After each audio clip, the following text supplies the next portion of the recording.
but it might be fun if we did. CTD is behind the mic.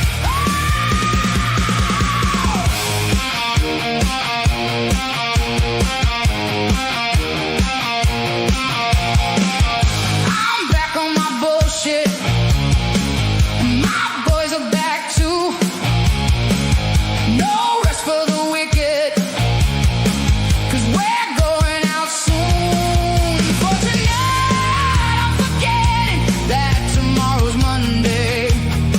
I know it's only the weekend, but my mom is praying for me. We don't gotta get wasted. Welcome to the show. But it might be fun if we did. CTD is behind the mic. Oh, we don't gotta get wasted. Welcome to the show. But it might be fun if we did. CTD is behind the mic.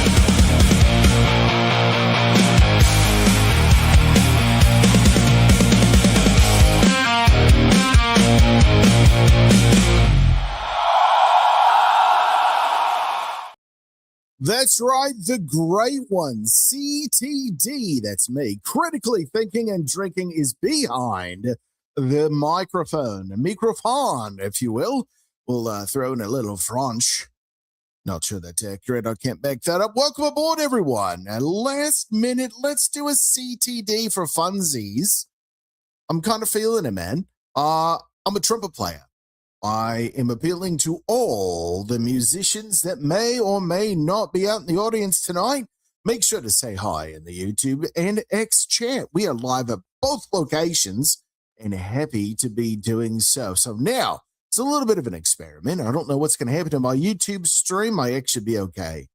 We will be watching some videos that, are not on my channel, not original content, so we'll find out together what's going to happen. So I'm a trumpet player, love the instrument, have played for decades. It's a lot of fun. It's the hardest instrument to play. I got to be honest, unless you play it constantly, it is always fighting against you, but man, is it rewarding. I want to share with you tonight some really great videos that I think you're going to enjoy and have fun watching and listening to. And maybe my takes on it will sway you to pick up not only the trumpet, or maybe you played another instrument at some time. Or, you know what? I always wanted to play the trumpet. Let's give it a go. Whatever the case may be, I am behind the mic tonight delivering podcast greatness. Welcome to CTD Experience. I'm critically thinking and drinking. G'day. How you going? Happy Friday night, or even, well, Saturday morning, if you're on the East Coast. We are up late tonight having fun and getting after it. Okay, so when I took trumpet in like middle school, high school, college, then quit, right? A lot of people would argue the point or acknowledge the point that once you leave school, it's hard to be plugged into a band. Why keep playing, blah, blah, blah, blah, blah. Well, this guy got me back into playing. He plays the national anthem. His name is Adam Rapper. All right. He's playing the national anthem here. He's so good. This is many years ago. He now has his own trumpet line, Lotus Trumpets. That's right. He has his own trumpet line. He's that good. Adam Rapper, one of the most technically proficient trumpet players in the world. Just ask me, I'll tell you. And you're going to hear why. Towards the end of the song, he's going to hit a high F, which is above high C. And it's this beautiful vibrato. Oh, my God. Listen for yourselves. This is how great a trumpet can sound. It's a Monet trumpet on that. So very beautiful, really well done. One of the finest trumpets. And here is Adam, one of the finest, most technical trumpet players in the world. You combine the two and you get this beautiful national anthem. To close Texas Stadium and honor that tradition. Tonight, please welcome American Airlines featured entertainer, Adam Rapper, to play our national anthem.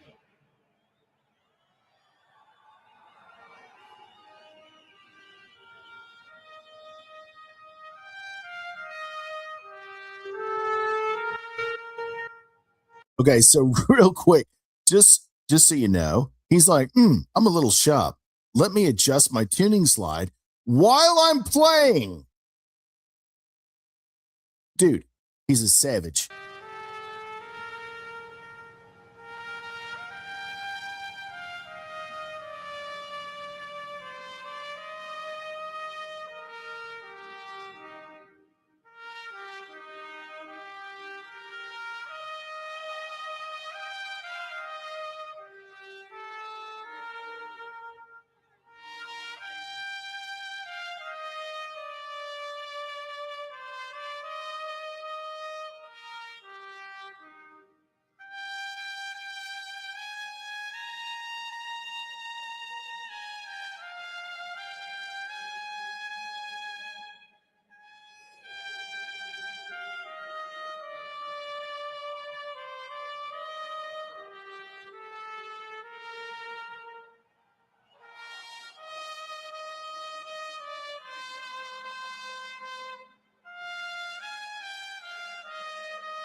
Okay, I've realized my mic's been on mute, so I apologize. Still getting used to this software. I'm so sorry, guys. So yeah, that was Adam Rappa. That was in the time that we've been listening to national anthems with the World Cup soccer, all of that going on. It's been super wonderful to hear great national anthems and Adam knocking it out of the park there. One of the great examples several years ago of him doing that. Now we're going to stick with Adam, okay?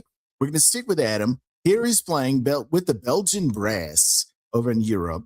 Okay, he's doing the clarinet concerto number 2, and this has got a little bit of length. This is a little bit longer, about 8.5 minutes. We'll pause. I want to just before we play this and we comment as we go throughout. What I want to say is this is him playing a Monet trumpet. Okay. So he's playing a Monet trumpet, 4 valves. Now, most trumpets are 3. This is 4. It's a beast. It's a monster. It takes a real somebody his level to make it sound this good. Higher register, all that stuff. He's gonna snipe high Fs, and you're like, "What's going on here? How do I do that? That's unbelievable." Before I play this, guys and gals, as you're listening to this on YouTube, on X, please, if you comment, I'm happy to bring up your comment as such, where I can welcome you in, as I have here, so I can interact with your comments. Happy to bring them up. Make sure to say hi if you would like to do so. And as we go on, there's some now this is far from exhaustive. We can only, do so much in one go here. But we've got some great trumpet playing in store. So here's Adam Rappa with the Belgian Brass Clarinet Concerto Numero Dos.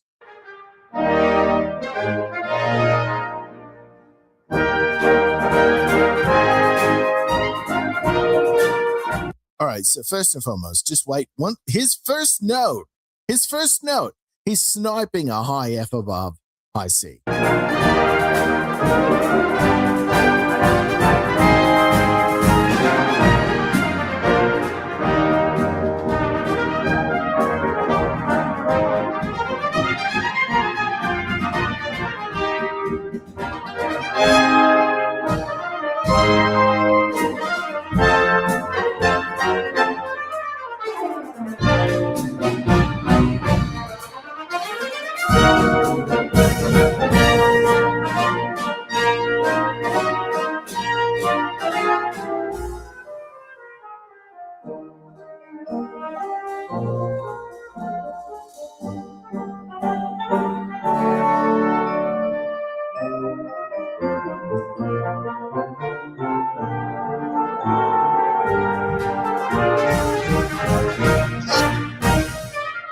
Hold on one second. I love that they're including a drum set, eh?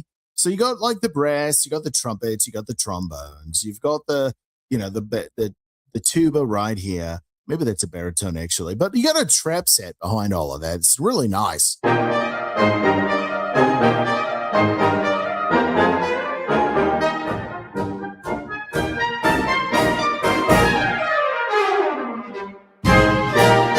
Hold on, not to be outdone. No, the xylophone player right here. I love it.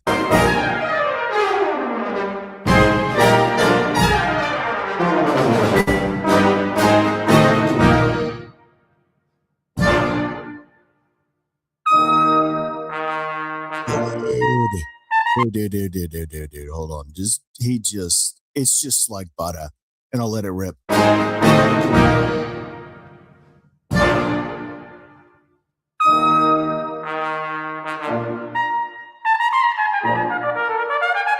So you see the four valves, right? 1, 2, 3, 4. That's why I was able to really honk on those low notes.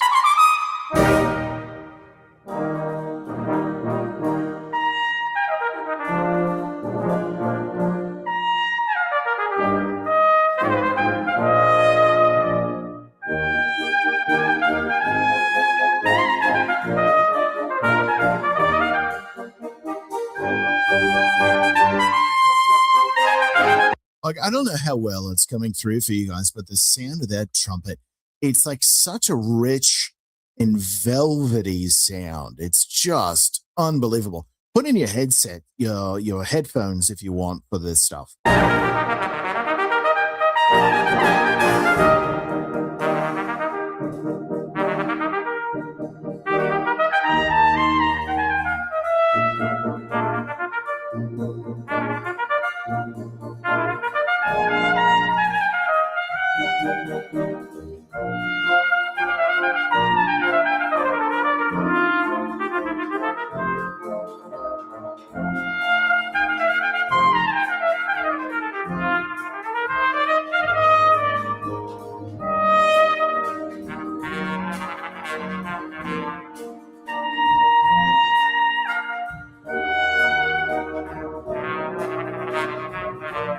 All right, so you're seeing where he's like pressing down on the fourth valve, right?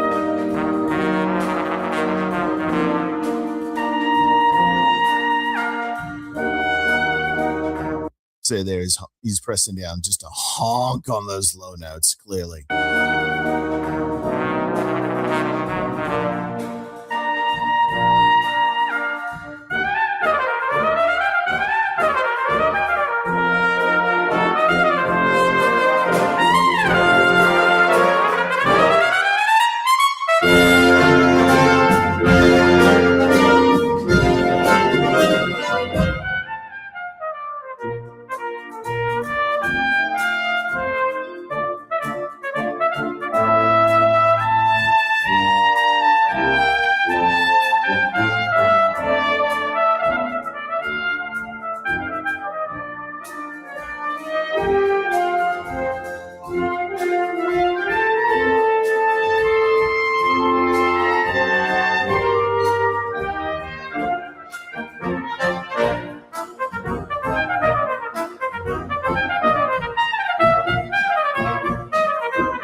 You know what's funny is Yamaha's over here advertising, but Adam at the time was the absolute poster boy for Monette trumpets.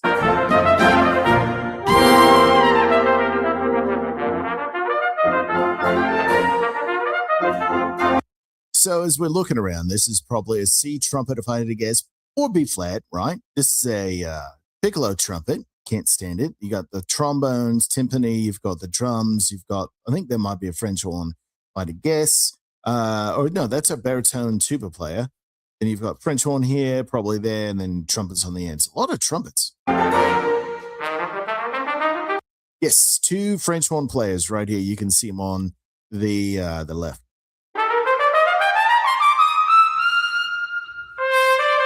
I mean, it's so crystal. They're clear, but there's a sweetness. If you're listening, there's a real sweetness to the high notes here. You don't always get that from hardly anybody else, man. Adam is just in a league of his own.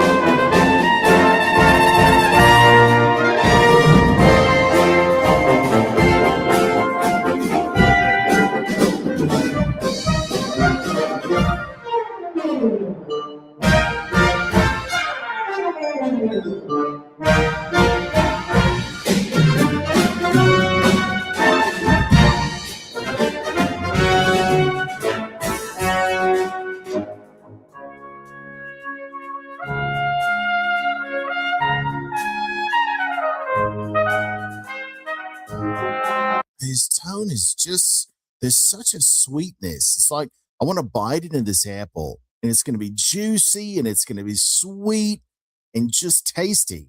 And that's what his tone sounds like to me. What about you guys? Say something in the comments if you'd like.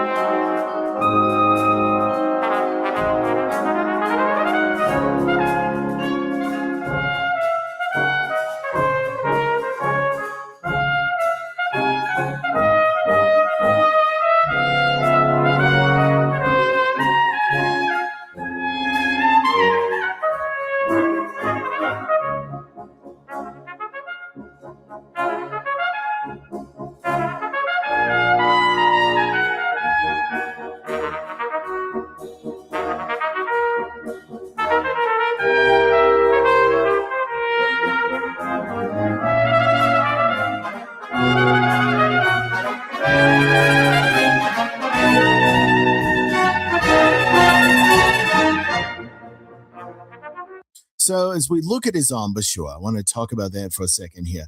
His embouchure, there's not a whole lot of movement. As he goes higher, the smile, like the corners of the mouth go back, but there's not a lot of movement here.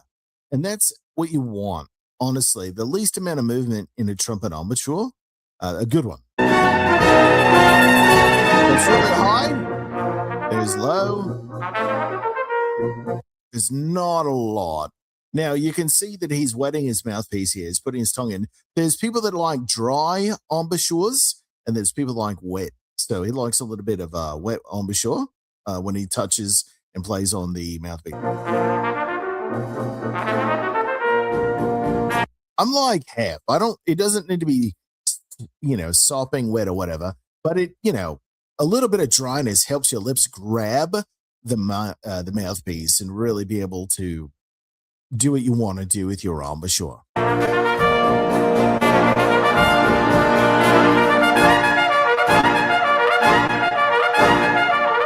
Dude, you don't even know how hard this is. You have no, dude, trumpet players unite. How hard, oh my God.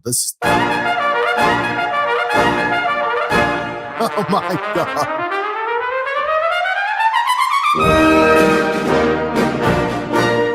Let's revisit that run way down low to a So he's like, bah, bah, bah, bah. He's gonna honk with the fourth valve down. There it is.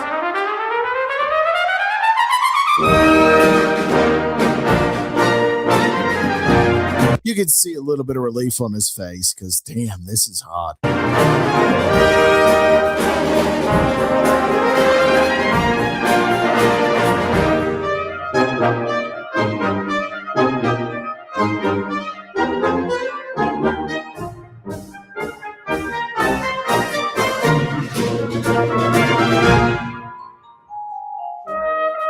That's the xylophone guy had his moment finally. Hold on. Let's make sure he.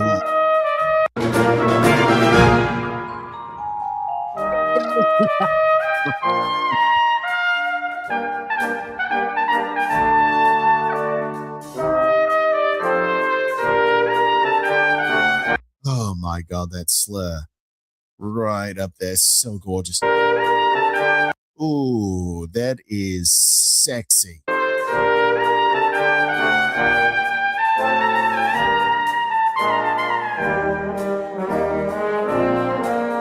don't even know.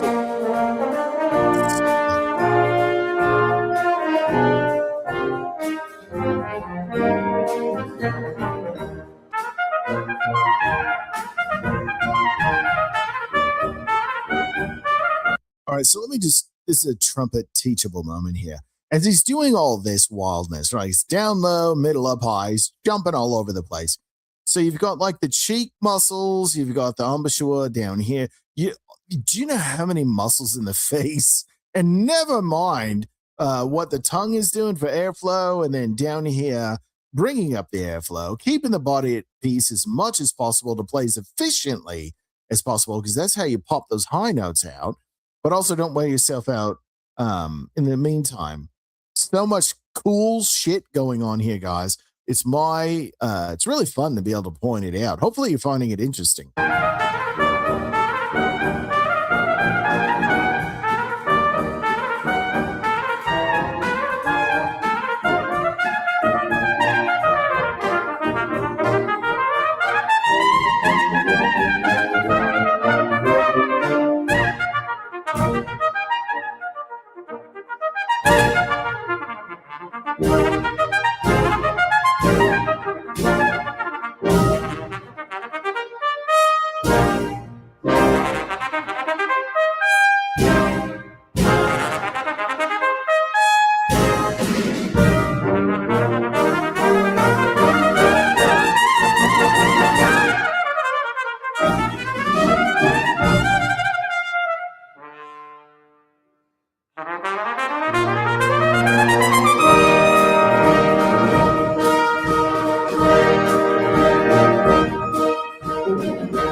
Dudes and dudettes. Hold on. There's a feature here.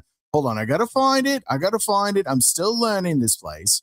All right. So bear with me here. Media assets and intensive bits. And again. Oh, guys and gals, boys and girls, man, that was outstanding. That was outstanding. So that's Adam Rapper. We watched him play the national anthem, and then we watched him play with the Belgian brass, that concerto number 2. I mean, that is a monster.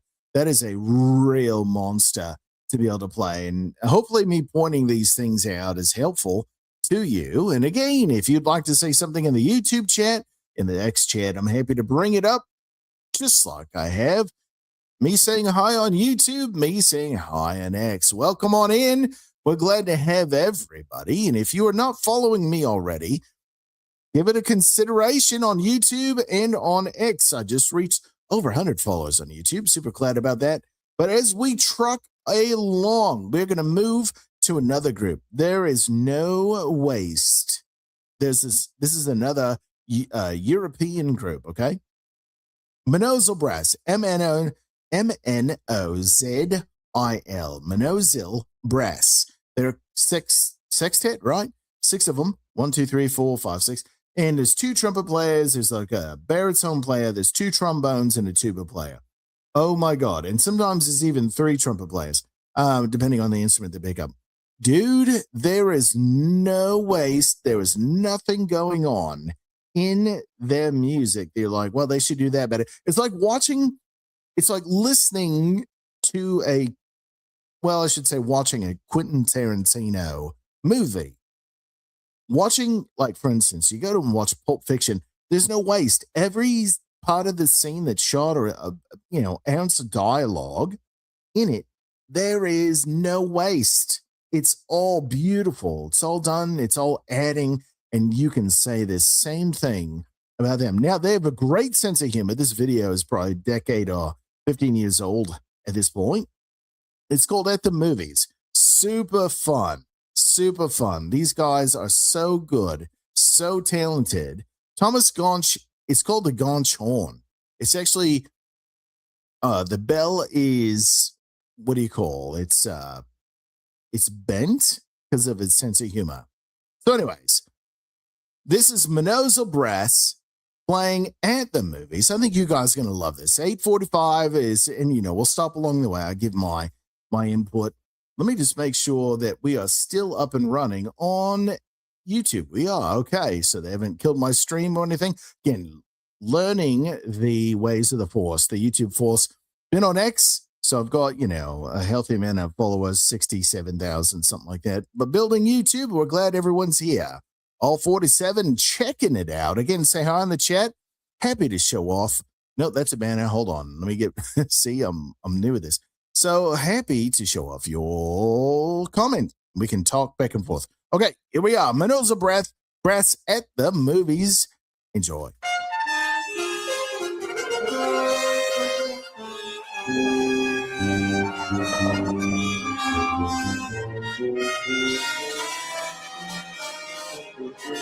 So again, these guys have a great sense of humor and just fucking top notch.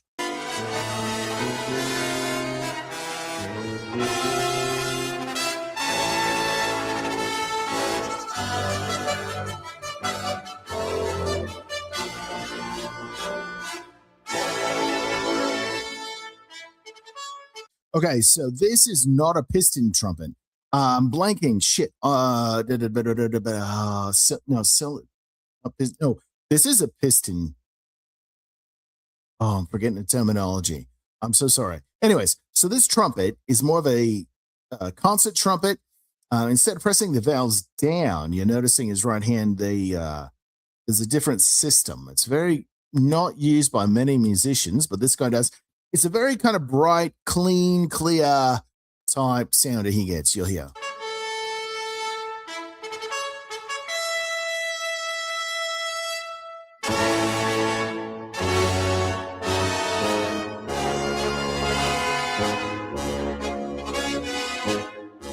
So as they're going along, if you're in the chat, how many movie themes are they doing? Name them off if you know them.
Oh, come on. That one's easy. You know that one, guys.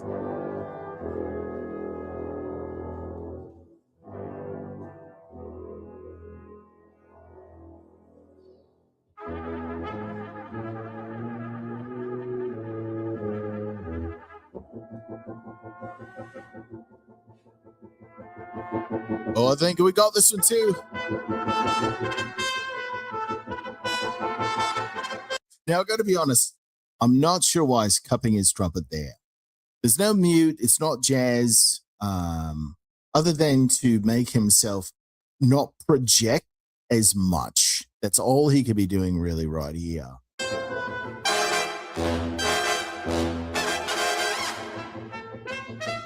Hold on, I gotta say, just that like lead trumpet, like wow, you kind of rip it. That's kind of how you'd say.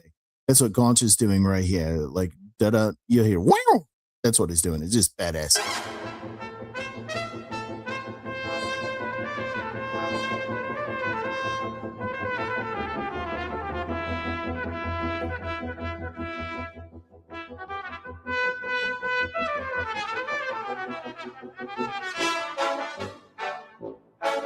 Little choreography.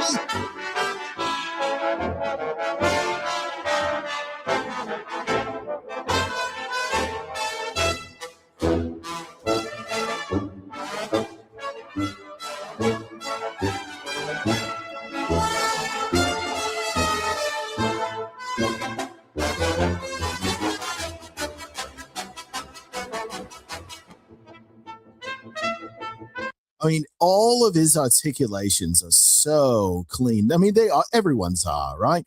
But just so clean and crisp. It's beautiful.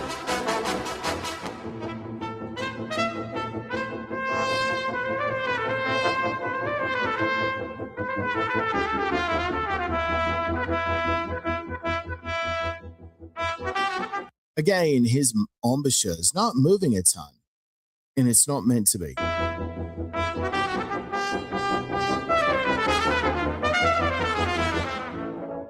It's safe to say he's got things figured out.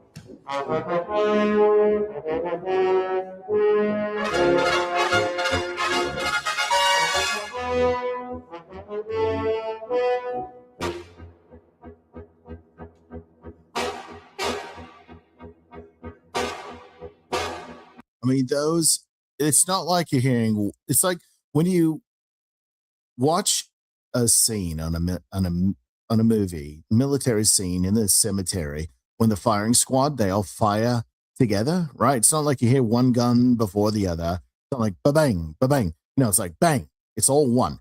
That's what's going on here with these trombones, man. Dude. You have no idea how much time and practice just went into those two notes.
Okay, so here's the Gaunch horn. This is what I was talking about. So here's Thomas Gaunch. Now this, what are we saying? Trumpet bell, right? Comes back around, loops. They all do. But now instead of being straight, right, it dips down comically. Here. It's wild.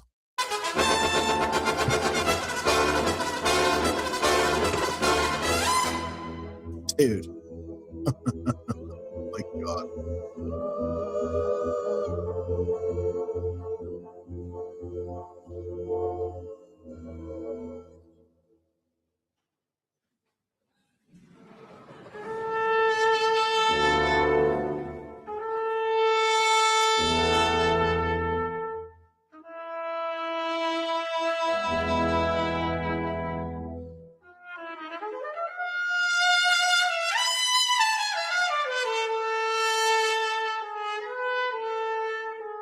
Again, I know these guys have a sense of humor and they're playing like at the movie songs, but the technique, the musicianship of Minozo Brass here, second to none.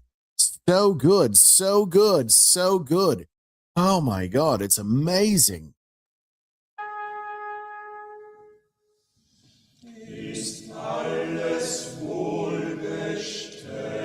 Again, they're German, so they're speaking not English. Der Acker und das Feld ist alles wohl bedacht, der Tag und auch die Nacht ist alles wohl bedacht, der Tag und auch und steigt aus grüner Au die Lerchens Himmelsblau, bringt sie in schönster Weis, dem Schöpfer Dank und Preis, bringt sie in schönster Weis, dem Schöpfer Dank und Preis. Ja, 7 Tage lang sich Gott. I do have to know how badly this guy may or may not regret that. What do you call it? Soul patch. It's like if Chris Hemsworth played the trumpet. Und hat dann uns gestellt in diese schöne Welt. Okay, I don't know if they're gonna sing more or what. Yeah, it's just that. Okay, so that was Minozo Brass, guys. Man, they are so good, so talented, and a good bit of what we wanted to go over tonight. Just talking about how you can have, like, there's different kinds of music. That's what I'm showing tonight. You can play classical, you can play the national anthem, you can do something like that where you do everything and choreograph and have a great time. Music, and I'm going to show you, especially when we get to James last, really, there's no boundaries to what you can do and what fun you can have while doing it. So we're going to take a brief break. I'm glad everyone is here. If you are watching on YouTube, feel free to say hello. If you're watching on X, feel free to also say hello. We are going to take a brief break. I can put your comments up. Let's interact. But this is going to be a video on both platforms, YouTube and X. Welcome aboard. Glad everyone is here. But we are going to take a brief break, and we will be back shortly.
Right now the moment's made for two.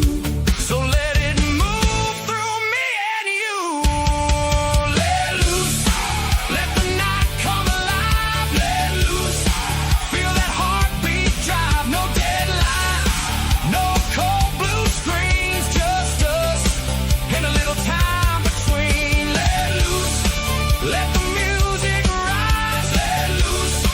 Under neon skies. We can laugh. We can dance. We can breathe. Baby, that's what we came here to need. Hey!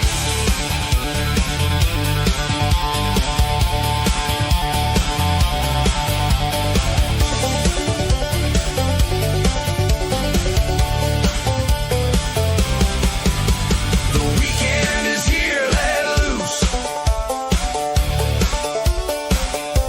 And for a little while, we do.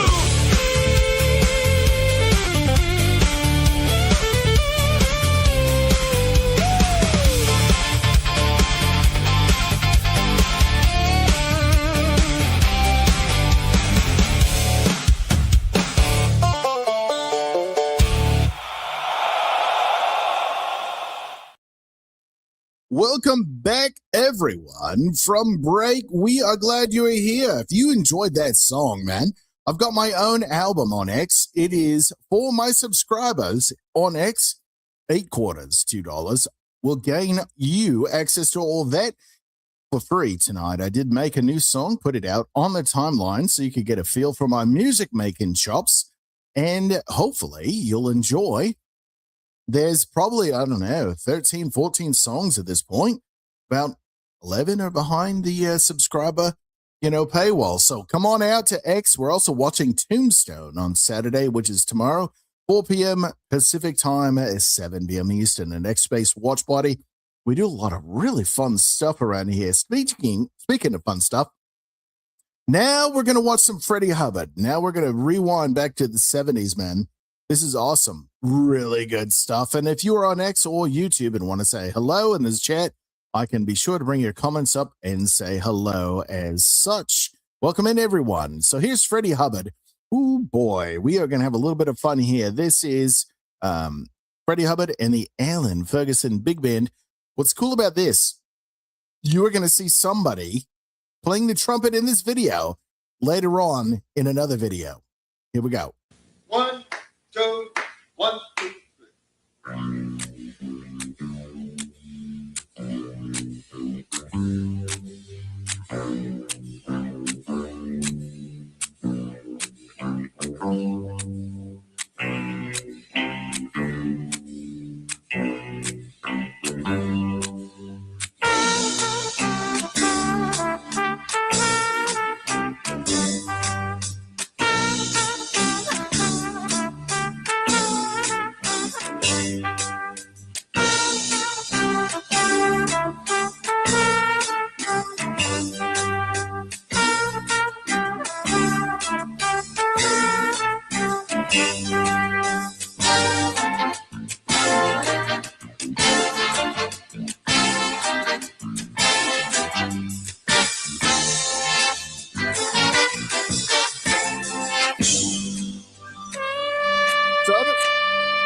Let me stop it here. I don't know if it's the trumpet angle. The angle of the camera, the trumpet is actually a bigger bell. I got to say, I think it's a bigger bell than most trumpets. His trumpet here. It's not a normal size. So it's a little more for jazz, a little bit. It's not going to, you're not going to play that in an orchestra. You can hear there's like a thicker tone to it. It's not a bright, like we heard in the last song with Minoza Brass.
First, hold on. How happy is this guy? I could actually make this. Hold on. That I would make that my profile pic if I could. He's just having.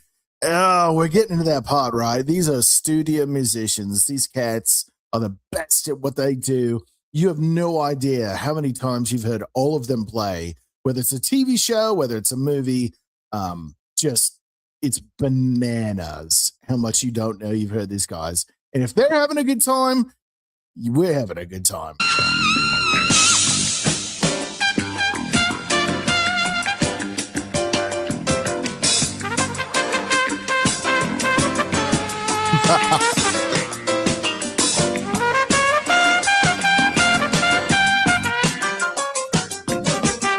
Also, how comfortable do these clothes look? Whether it's Freddie or this guy or anyone else. I mean, just like the wizard sleeves there. I mean, come on, this is awesome.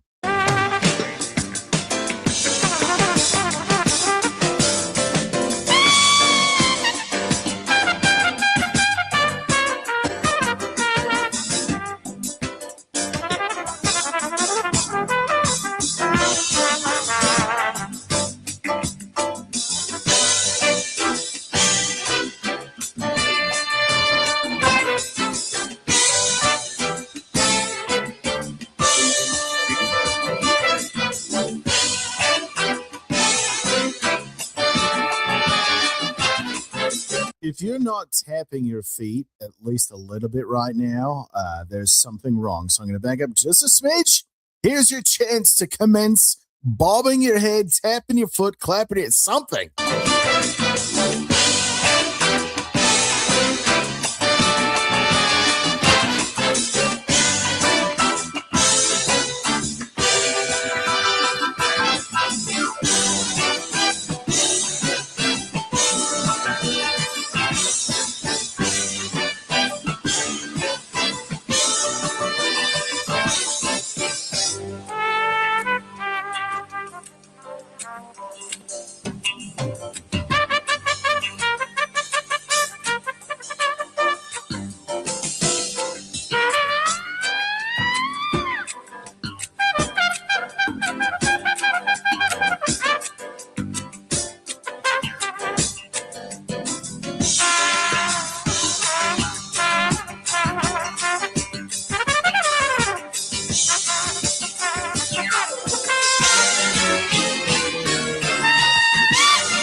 So he makes it look so easy to hit those notes.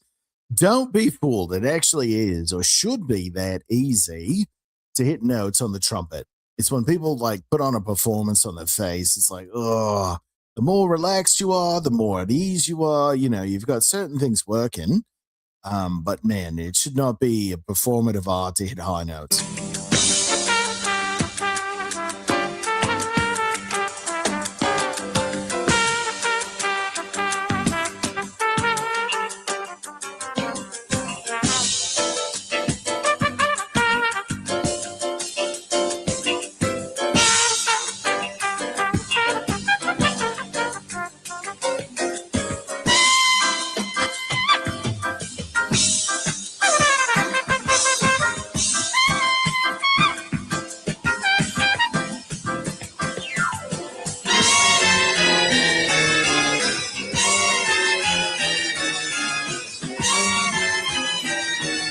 We're going to stop it right here. So I want you to remember this face. Remember this face. You're going to see it later.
I'm trying to look at what mouthpiece he's using. I don't know if it's like the cone one that helps you get range. It's hard to see. I think it looks like it's a shallower mouthpiece, so it can hit all those higher notes with ease rather than working for it, wearing yourself out doing that. Hold on, there we go. So that actually may be wrong. Might be at like a 7C or 5C if I had to guess. Probably not a 3, but I'm not sure. Talking about a Bach. Most likely back then there was a Bach mouthpiece.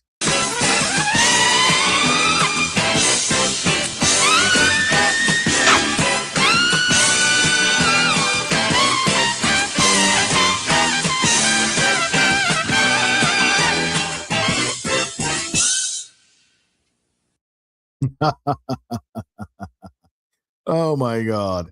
How fun is this, man? We are so glad that you are here with us tonight. I'm CTD, your lovable, harmless little fuzzball of a host here on the CTD experience, the critically thinking and drinking experience.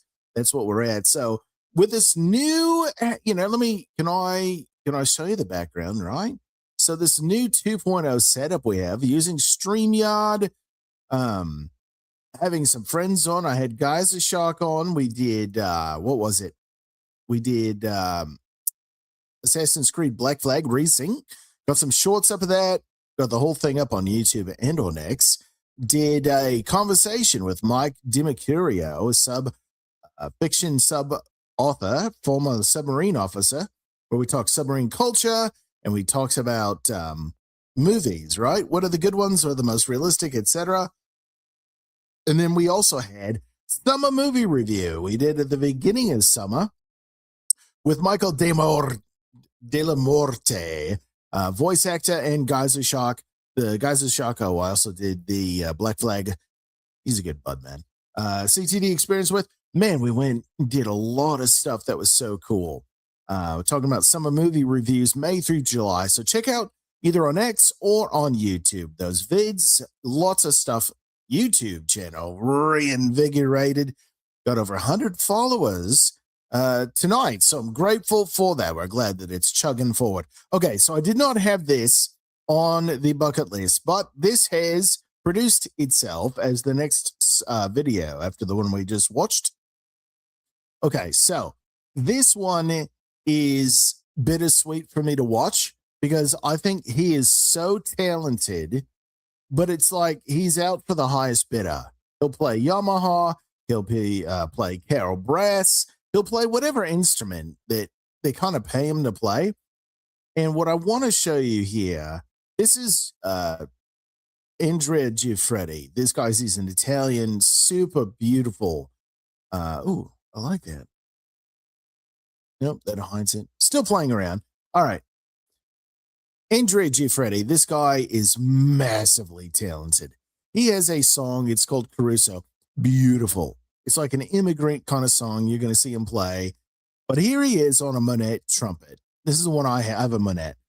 Beautiful. Mine, instead of a brass bell like he has here, mine's bronze. So it's like a heavier, darker sound. Mine is. But you can tell by the finger buttons, Monet, the mouthpiece, Monet. I mean, it's just everything about Monet's equipment is super superior. Whether it's just the mouthpiece for your normal trumpet or you go in all kit and caboodle for the product, it's all handmade, it's beautiful. So you'll hear there's a velvety, beautiful, thick sound to everything that he does as he plays. You'll see. I'm going to try not to pause a whole lot, but I will if I feel like I should insert something because I want to add value here to our time together, not just listen to music, but as a trumpet player myself, for those of you, all 86 of you joining live, feel free to say something in the chat on YouTube or on X. Happy to interact. If you have questions, comments, or demands, let me know. Free shot on goal. But I want to make sure to add value here because what we're talking about, I mean, these guys are monster trumpet players. These guys have done it a minute. This is their life. This is a life's work. The master craftsmen. So that's why I'm playing this. This is Caruso. This is one of my favorites. Beautiful, beautiful song. Enjoy. Here's Andrea Giuffretti on his Monet P3S.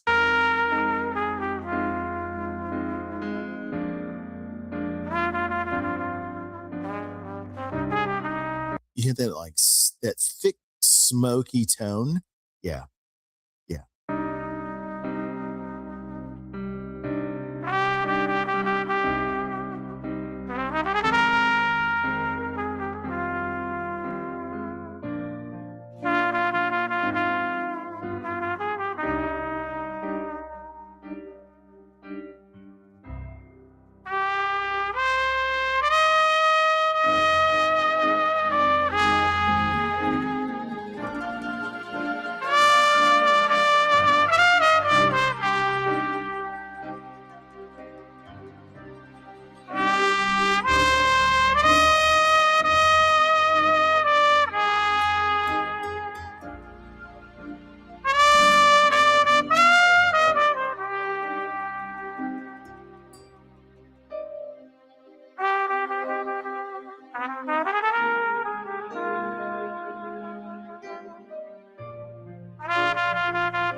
So you hear how you can get like that bright sound out of it, right? It's like thick and smoke and then bright.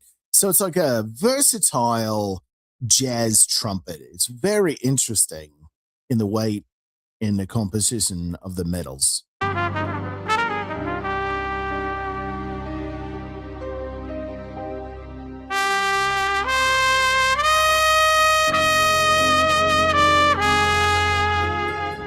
Sound as big as a house.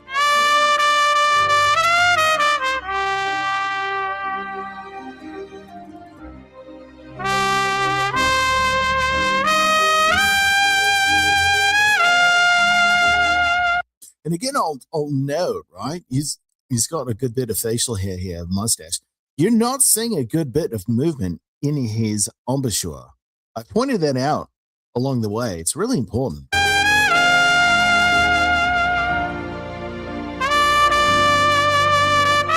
Now, I also will say it looks like he's got more of the mouthpiece on the upper lip instead of even. Wynton Marsalis is really big on having the mouthpiece even Steven, 50% on the top lip, 50% on the bottom. You can see, I think he favors a little bit more towards the top, which is interesting.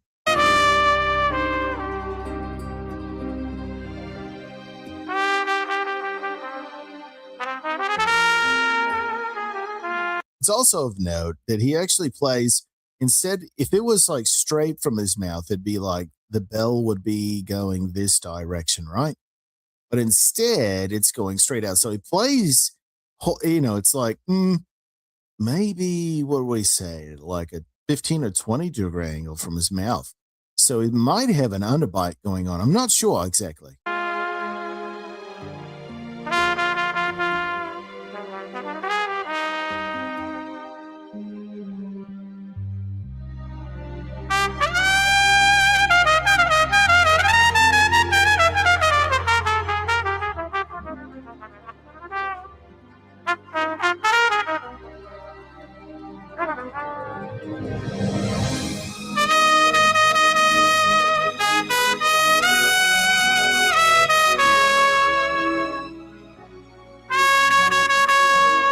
I mean, not to break up the moment, but I'm, again, not trying to play a music video and like, next, dude, we'll back it up just a hair. I'm trying to put my words together here. The sound, the tone, everything about him is just so big, bold, beautiful, present, right? It's a total package. But I will argue there's a timbre here you don't hear in other trumpets. You don't hear it in other trumpets. There's something going on. You guys, those of you with your mouthpieces, your headphones on, opine if you hear the difference, right? What we've been playing, and I understand different video qualities of different audio qualities of the YouTube videos, but there's something going on here that's pretty special.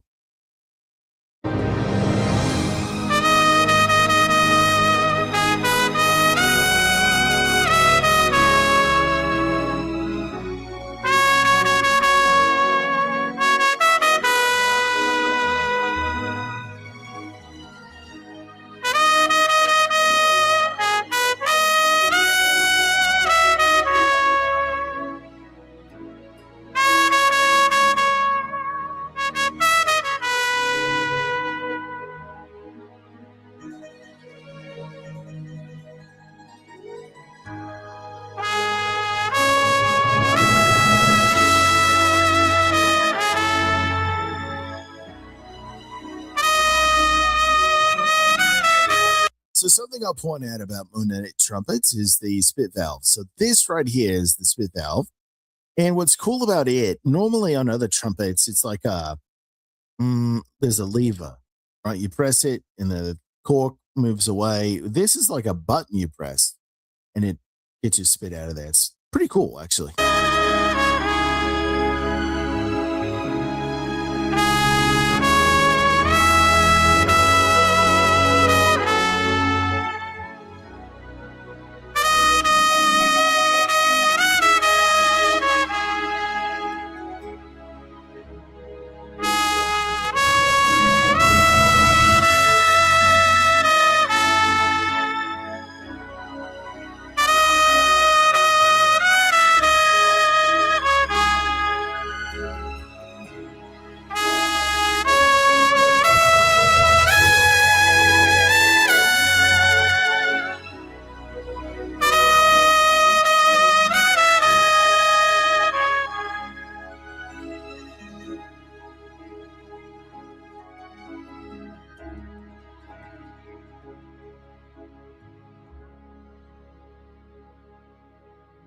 I mean, go listen to this yourself, right?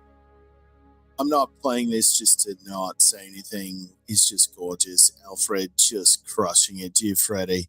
Caruso, it doesn't get much better than that. I'm not going to lie. That is so awesome. That is so good, man. Oh, Alfred running the board there. It's like a billiards player. They just grabbed the stick. They just hustled you. You look at him, he looks a little disheveled. He's not shaven, whatever. He's not wearing a tie. This dude, by the way, is dressed how I'd love to play. Just no tie, nothing constricting the neck as you're playing. Just have a good time, right? And just fucking kill it.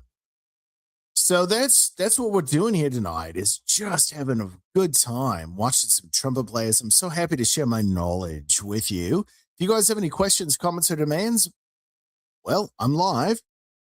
If you're listening to this after, please leave a reply on YouTube or on X, and I shall do my best to respond to it. Now we are going to come to watching someone who's basically the godfather of lead trumpet. All right, this guy not only, right, goes up into the stratosphere in the trumpet, makes everyone that doesn't play trumpet with a little bit of an ego want to play trumpet, and grows our ego because we can then hit high notes. But not only does he hit high notes, okay, but Maynard Ferguson weaponized, to quote James Morrison, the trumpet player, the Aussie, weaponized the upper register. So he is known for Gotta Fly Now, right? From Rocky. This is his jam. This is his bread and butter. This is from 1977.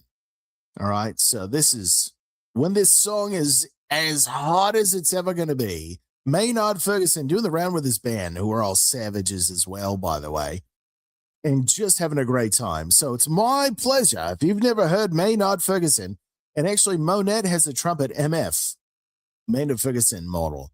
Just super light, just, hey, how do we get to a double C and just, like Cyclops when he takes off his sunglasses, just melt people. Except he points the trumpet and just decimates. So what a fun treat to watch this video. This is Maynard Ferguson. This is a godfather of high notes on the trumpet. Just so good. So well known. Let's watch.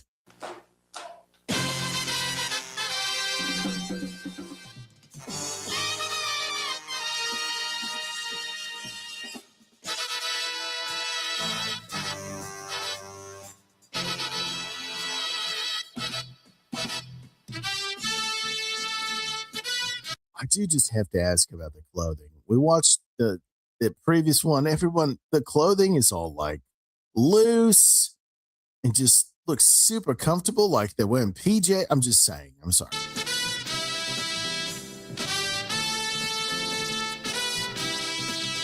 But the karate belt. Karate belts are insane.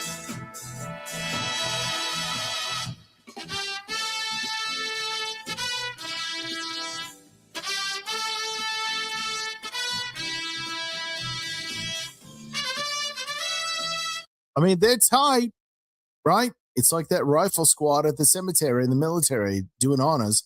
They're all pulling the trigger at the same time. Super tight, man.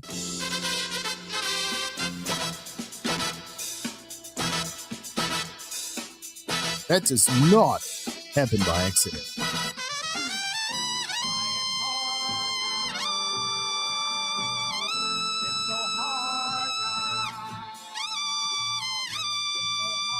Okay. All right. I do have to point something out. Don't do this. All right. Can you see my mouse going around his embouchure? Can you see how hard he's pressing that metal into his face? Scotty Barnhart is another one. Like when he's not playing, you can actually, like, part of his lip pops out because he's used so much pressure over the years. Oh, don't do this. And he's got like a super shallow mouthpiece, but hey, listen, we're just about weaponizing the upper register. Just fucking get up there and rock and roll.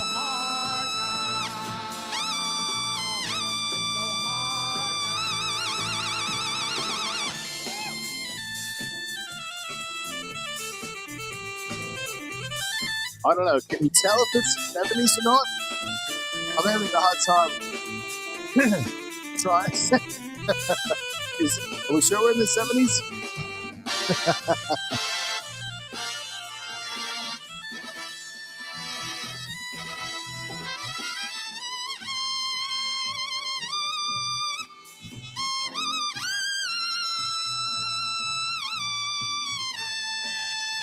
Well, here we go. Wait for it. Woo! That right there. That's what sells 1 million albums.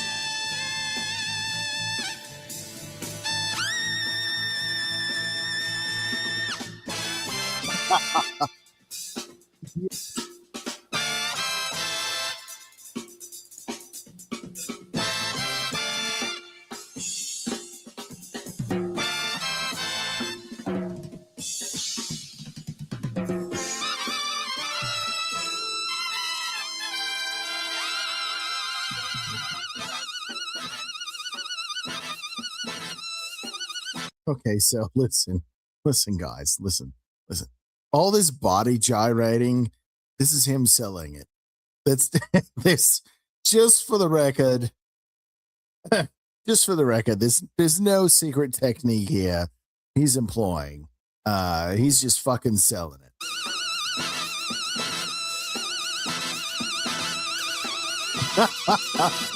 Love it. It's like watching Nick Cage overact.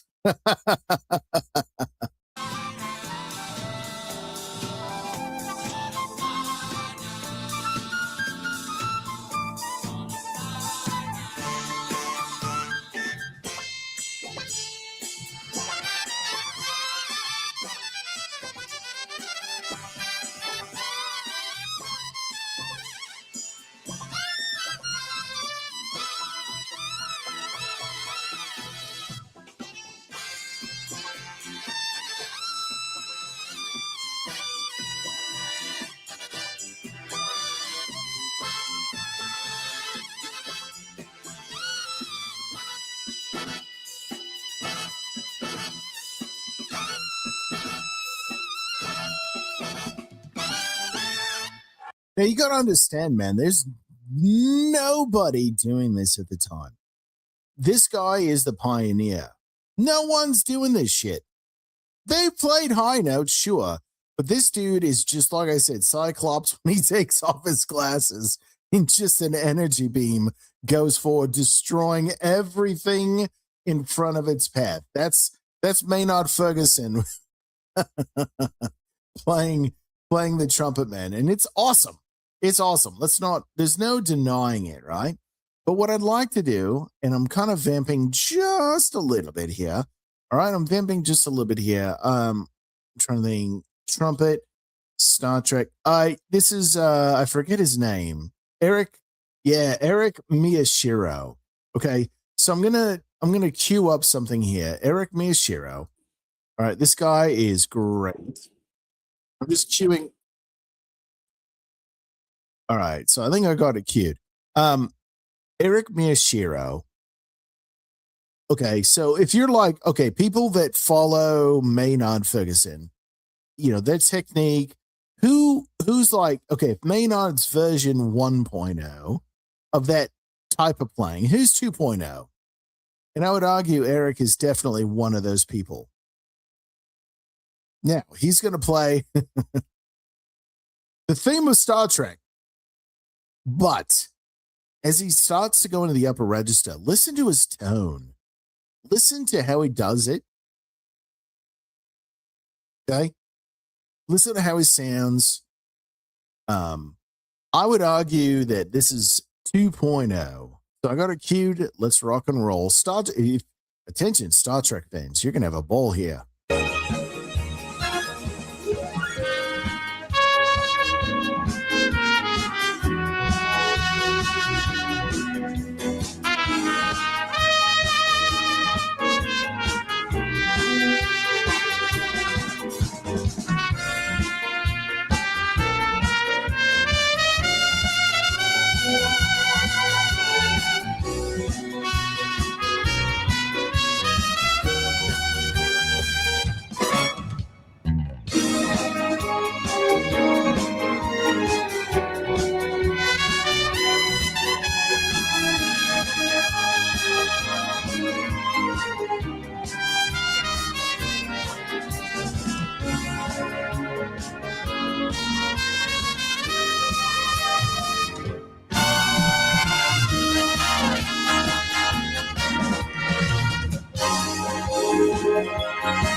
All right, so notice there's none of these gyrating actions, right? Let's just take a moment. Okay, let's just dial it back.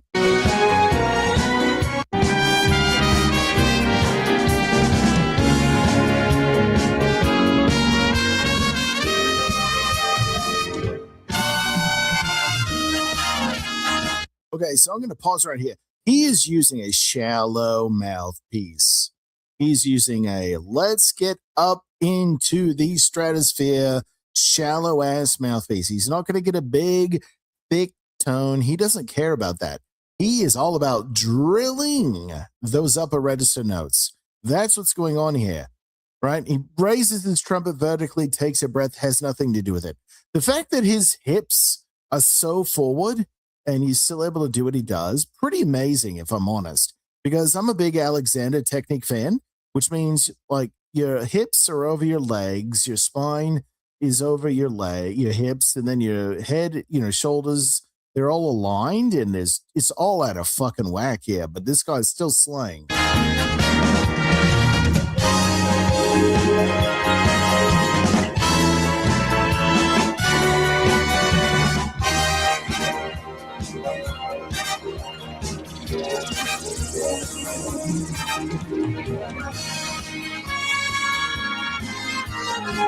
Gotta love this sweeping shot, right? Like just be in the moment here. Yes.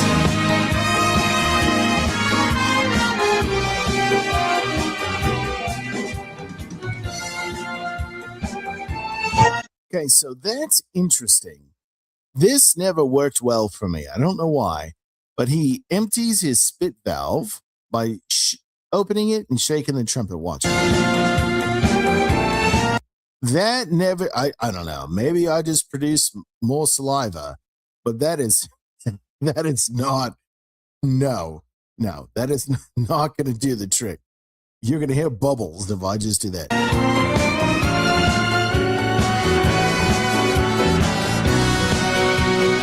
And that's the other thing about brass instruments. You play them and you spit in them. But then what happens? You just like, there's no carpet. There's going to be a little puddle of like drops down here. It's just for us to doing business, I guess.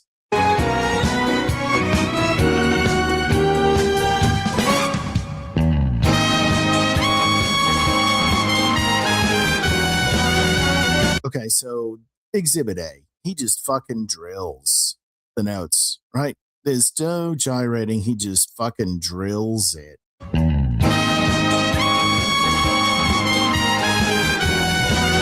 Beautiful tone. I mean, 10 out of 10.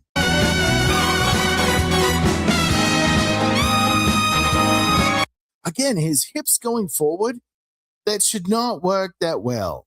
There's just weirdos that they get away with shit, and this is one of those guys. Don't throw your hips forward. It's the exact opposite of the Alexander technique, guys.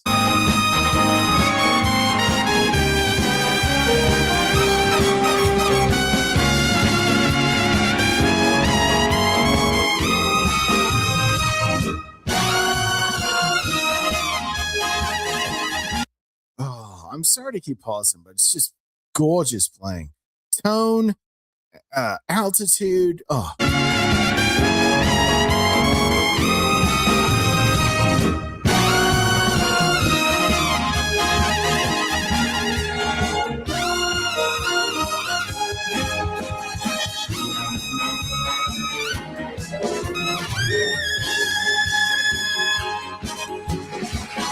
I mean, he's hitting some really impressive notes here. You probably don't even need to press your finger buttons down to hit them. That's the frequency inside the horn is so close. Actually, I don't think he's hitting any finger buttons. I never noticed that before. Yeah, he's just lipping it all. Holy shit.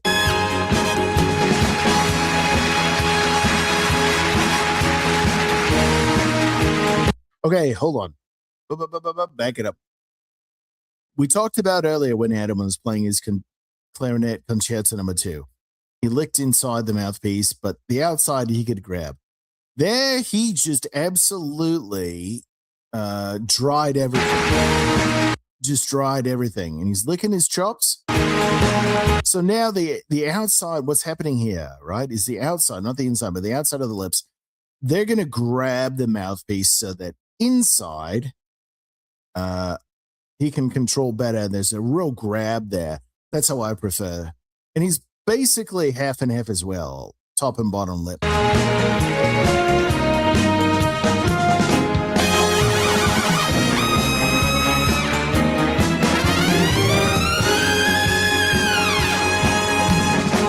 Yeah, it's all theatrics, man. This, like, thrusting your hips forward and shit.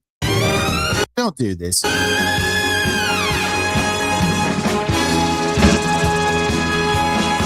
Then the only thing you're left to do is clap. And that's how exciting as you get. Now you know why fucking Maynard was gyrating.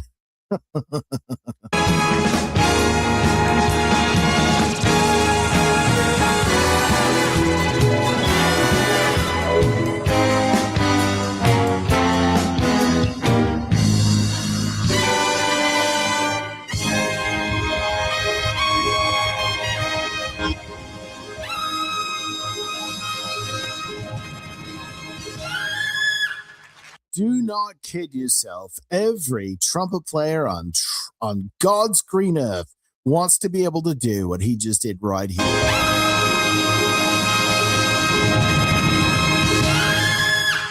Oh my God, the energy, the ability to do that, man.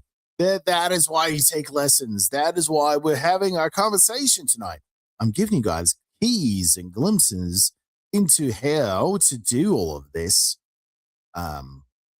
I've unlocked a few things. It's pretty fun to be able to do that shit. It adds a lot of energy to whatever you're doing, but also being able to play low and with beautiful tone and in tune, all that. But man, we just Maynard watching Eric here. There's a reason why they're so exciting to watch and why they're booked and all of that, because people want to experience that now. All right. Now what we're going to do is I'm going to ask you, do you guys remember somebody that I asked you to keep track of? I'm going to find a still. I got it. Oh man, I'm good. Dude, I'm good. I'm so good. We're going to revisit Birdland here. Okay. We're revisiting. There we go. Got it added to stage. All right. This cat right here. This cat right here. I told you to keep an eye on him. Remember? For anyone that may be a Burn Notice fan. Right? You're like, Burn Notice? Well, this is when I thought it was Zag. What's going on with this? Well. You may remember a certain actor named Mr. Bruce Campbell. Whenever he used a false identity, anyone? Chuck Finley. That's right. Chuck Finley was his secret identity, and that is who this is. Boys and girls and children of all ages. So what we're going to do is we are going to bring up Chuck. We're going to fast forward a couple decades here, and he's going to play one of the most consequential, beautiful, amazing. I'm trying to think of any other words to describe. So this is via 2002. Okay, so the video we watched, that last screenshot, that was in the 70s, right? Probably, if I had to guess, 15 to 20 years prior, right? If I was to do my research on the album, I would dial it in, but I'm lazy. So here's Chuck Finley, right? So James Last, this is his orchestra. James Last had for decades this orchestra, which if the strings were playing something, the brass would be up and dancing. If the brass were playing something, the strings would be up and dancing. It'd be like a really, this James Last is the reason I got back into playing the trumpet after college. They have so much fun, so beautiful. Well, here's a solo, right? So this is Chuck about to nail it. This is Nature Boy. Boys and girls, children of all ages, invite anybody. Take the next minute. I'm going to vamp. I'm going to give you some prep time, all right? Take this moment. Anybody that plays the trumpet, anybody that likes music. This is 4 minutes and 48 seconds, this video. I will stop as you have seen me. I've got to point things out because this is not just watch videos and be a buddy. I'm trying to teach you guys things and encourage people to play the trumpet, pick up their instruments again. And this James Last, go down a rabbit hole. We're going to watch a few of these. Got a couple videos as we come in for landing. Well, we're not quite there yet. We're on the glide path. We're finally like descending in this stream, I would say. Unless other strokes of genius present themselves. Okay, so here's Chuck Finley, right? Nature Boy, James Last. The dude that would normally play this injured himself, right? And the dude that injured himself, I'm blanking, but he played every trumpet da-da-da-da on James Bond. Derek Watkins, it came to me. From Dr. No to Skyfall, every single Bond soundtrack, he's a trumpet player on. He was normally doing what you're about to hear Chuck do. So James called him. He's going to explain it. Chuck answered the call, and Nature Boy, it's so good. I think I've vamped long enough. Bring in your friends, your Romans, your countrymen, because you're going to have your socks knocked off, especially you trumpet players. Welcome aboard. Here we go.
Just so you know, they're just getting warmed up.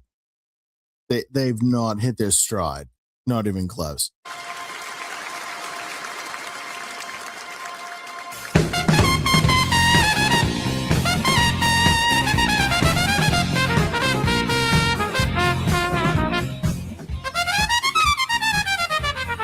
All right, so just to analyze his playing a little here, there's a real pop.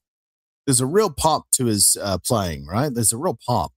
It just, there's a sweetness to it. There's an intensity and like a pop to it. So as you're listening to different trumpet players, you can kind of pick them out as well.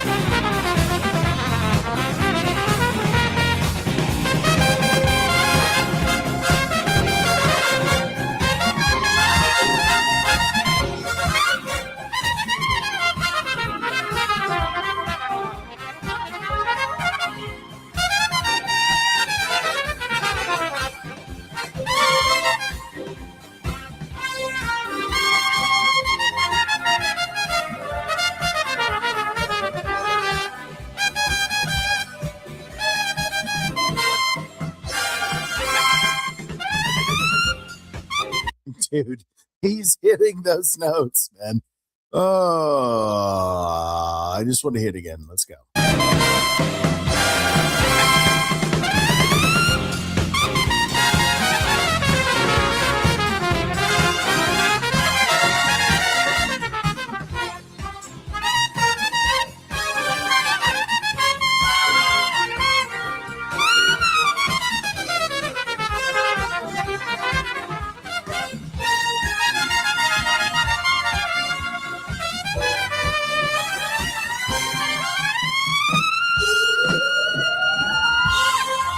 Okay, so I want to pause here. We're going to hear him struggle with a note later. And I actually think, I'm like, no, don't gyrate, don't do this. I actually think him bending forward was actually a technique to make sure this note came out. Like, you've got your bag of tricks. You don't do it all the time, but if you need it, you got it. And that was that. Because you're going to hear him like miss a high note, then go back for it.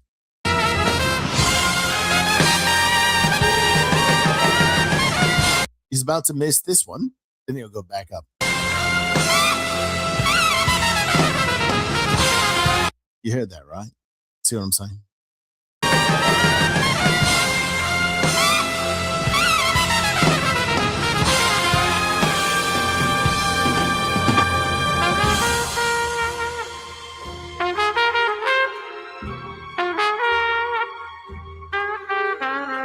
I'm pretty sure he's got his own line of like mouthpieces and everything. Like he's easily one of the best in the world.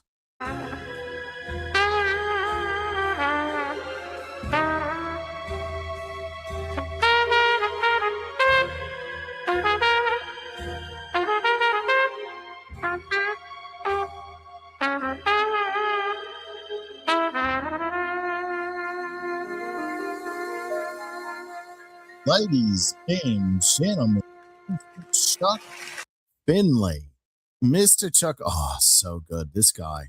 We're going to see more from him in just a bit. I just want to make sure that we're giving him just credit, man, because he really pulled a rabbit out of his hat for that one. Not to say he wouldn't, but you're hearing the difference now, right? Between Adam Rappa, between, Alfredo. We're hearing the difference between Chuck here and everybody that we've kind of come across, right? Freddie Hubbard, you know what I'm saying?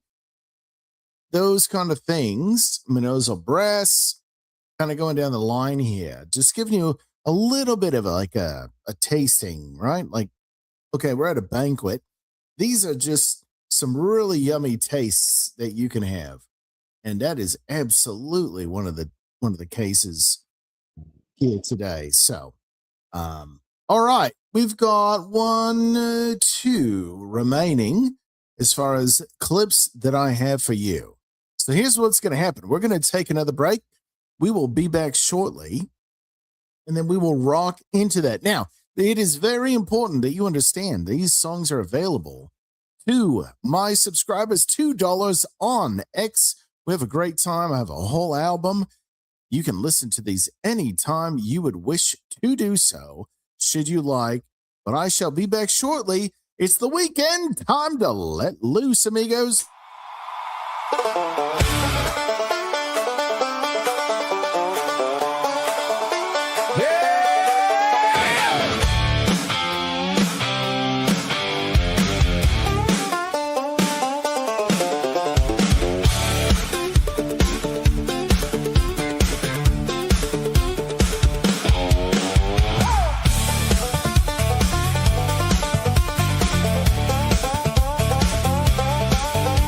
The weekend is here.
Ladies and gentlemen, boys and girls, welcome back again.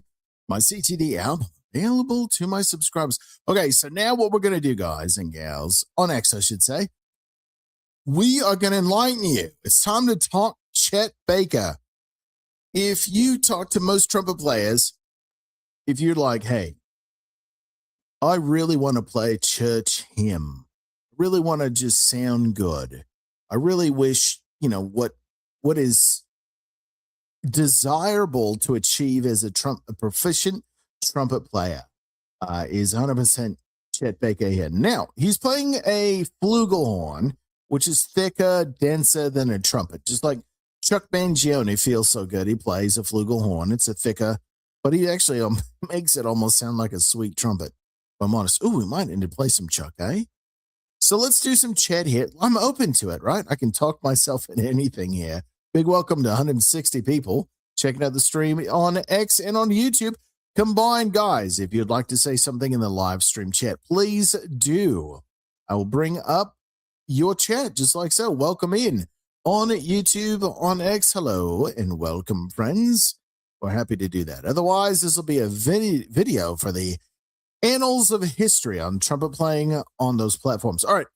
Well, let's talk Chet Baker. I don't know this video really well, but I may skip around, but just to let you know, we're going to talk Chet because, man, you can't talk trumpet and not say, hey, we want to be like Chet. Just don't do as much heroin as him. He lost his livelihood, his teeth. He had to learn to play with dentures. Very sad. Basically, if Marlon Brando learned how to play the trumpet, this is what it would look like.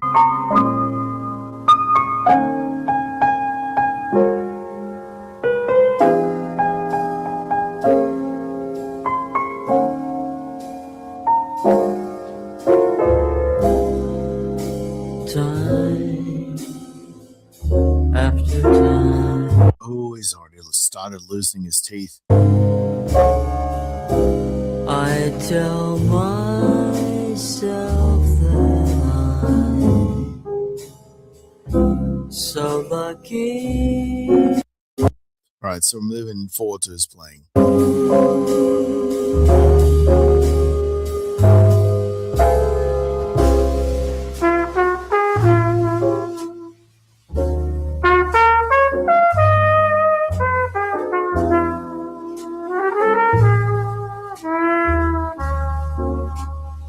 I've never heard someone make playing the trumpet or flugelhorn so easy.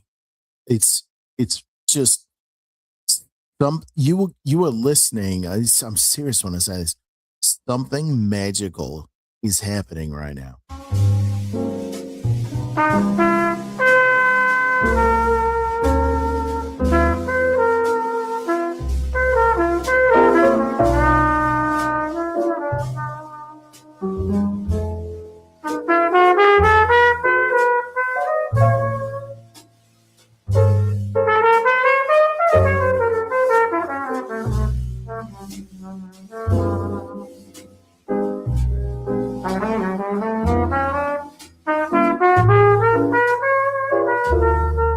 And as you can see, right, complete opposite of Maynard Ferguson, right? We don't need to go into the upper register. We're just going to play pretty right down here.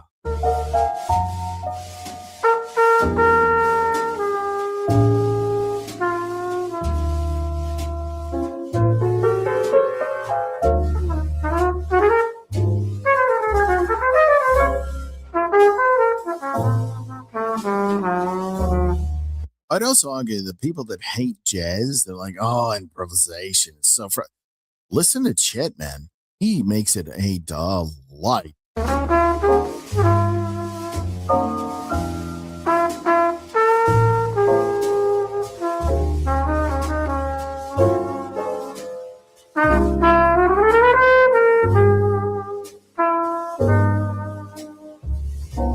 It's like there's a puffy cloud for every note. Right? Just there's a puffy cloud. It's puffy. This little beautiful, just Mario landing on the cloud perfectly. Just the note is puffy, cloudy, beautiful, thick tone.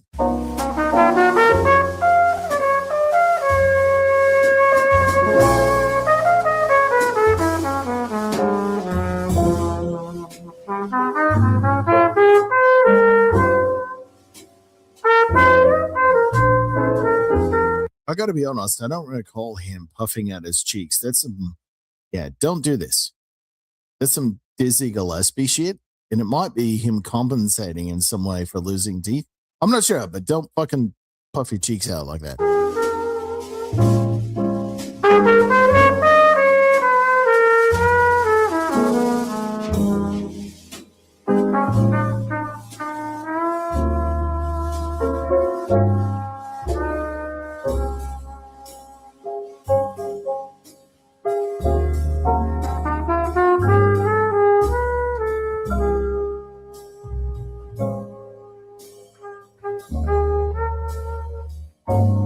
One thing I do never learn to do is circular breathing. And he may be, if I was to say I know why he's doing that, is because there's a way to like hold a whole note for like once you run out of breath, then you push the air out through your mouth while you're inhaling through your nose, refilling your lungs, and then re-breathing through your mouth. And there's not any interruption in the breath. That's the only thing I can think is like weirdly going on here as far as technique, because that's wild.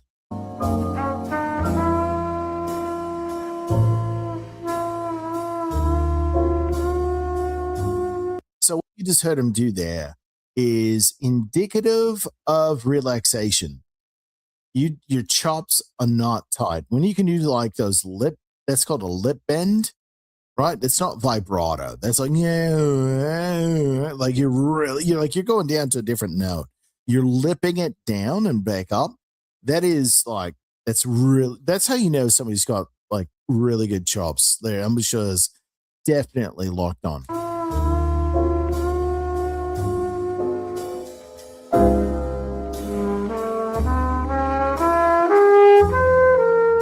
And I should say the other thing, having to lip up and down with this equipment until like Monet, I would say until like the mid 2000s, trumpet technology hadn't changed in like 100 years. Dave Monette was like starting in the early 80s. Oh, you had to like, if you would like to play soft, your head would have to go up and stay in tune. If you had to, go higher to high C, your head would go down.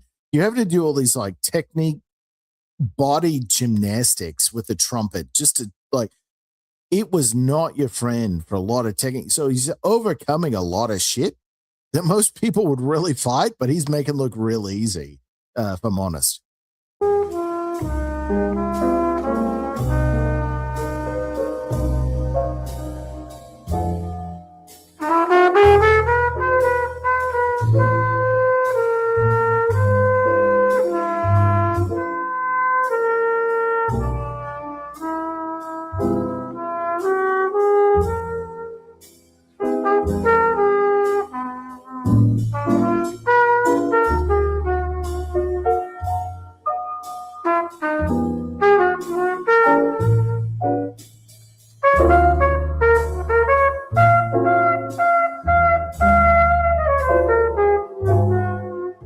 That might be the highest he goes.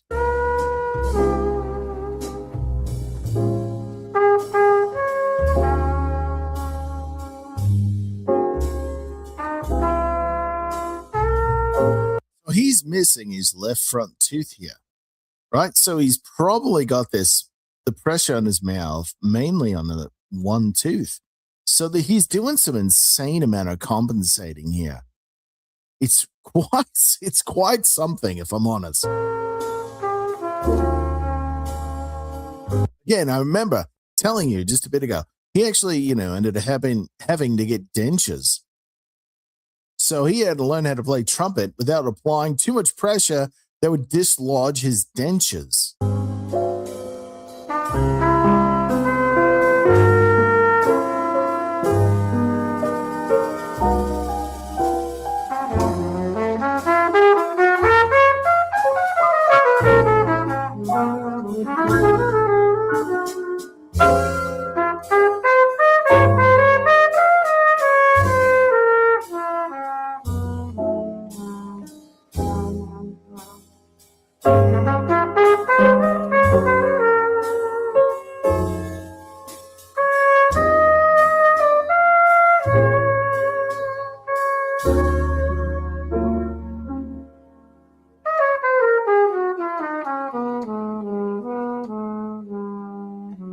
something I want to point out. His sound out of the bell is not overcoming the sound he's pressing the pistons. It's something I don't know. I don't want to overstate how great his tone is and how soft it is. It could be how it's mic'd, but as he's changing notes, you're hearing the note change, but you're hearing like the especially for those of you with your headphones in, like I recommended, you're hearing like the clicks.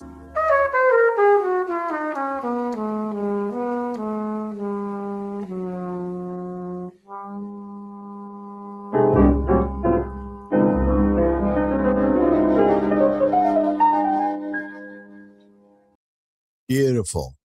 Beautiful. Oh man, that's so much good stuff. Chet Baker, man, it's like, oh, it's so sad. He was so good, but he was so battled so many demons, man. The demons, that was the hard thing to watch. You can, go and see later on in his life. I'll leave it to you if you want to do that. Over to you, whatever.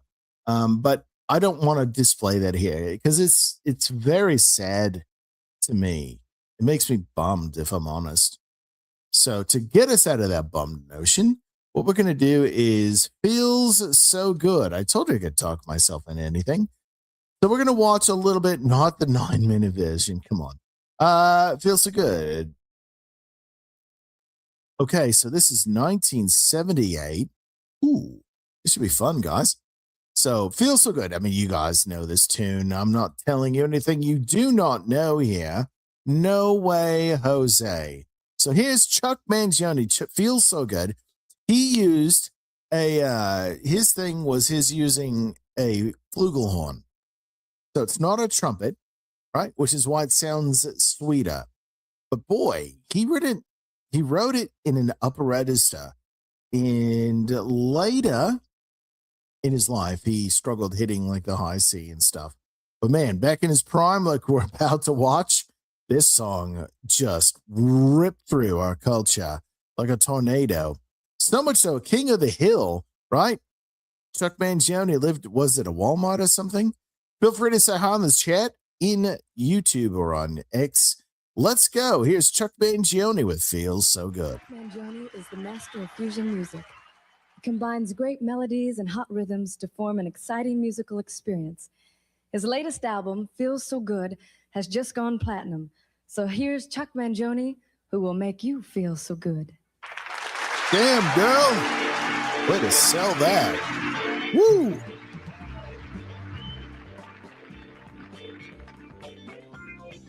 This song makes me feel so happy. This is a feel so good, feel so happy. If you're not in any way a better mood after watching this or listening to this, that is a you problem.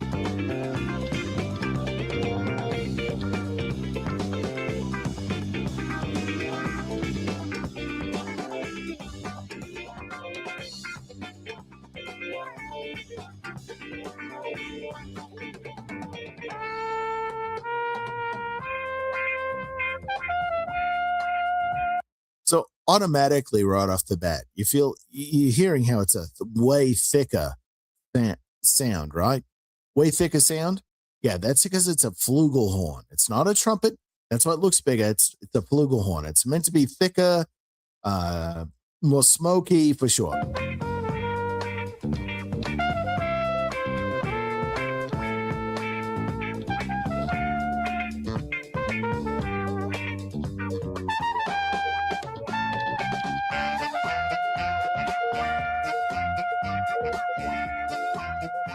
And when you have your horn that close to the mic, I mean, you're pro, right?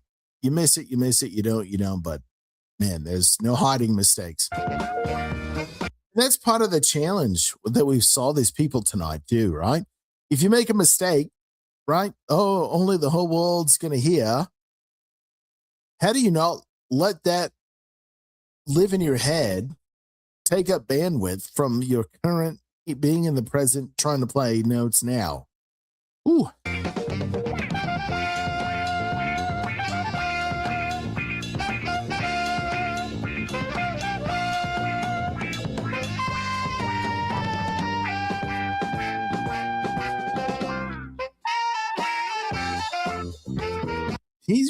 That's up there. For a flugelhorn back in the day that with that equipment, that's pretty fucking upper register.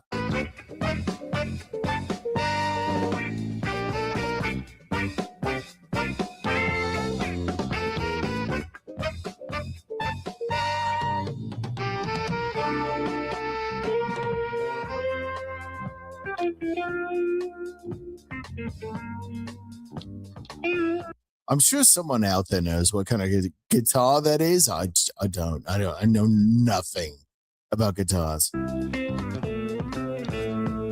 Maybe a Gibson Les Paul, maybe.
You know what I mean? It's just a damn good tune, eh?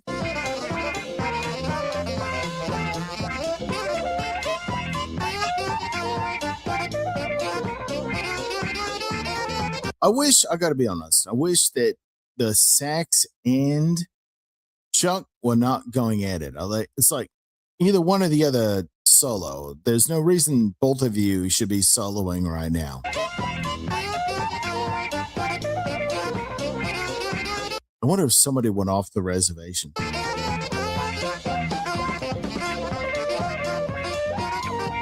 You're not hearing either one of them real well. What a tragedy here.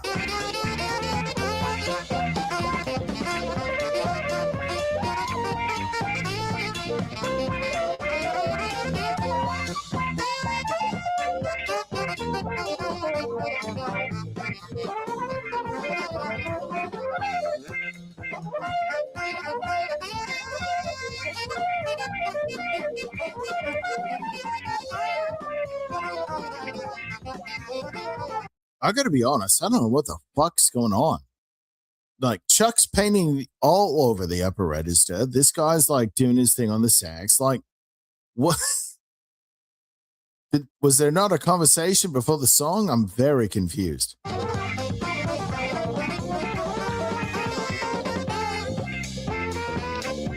Now they're in sync, right? That's fine, but like,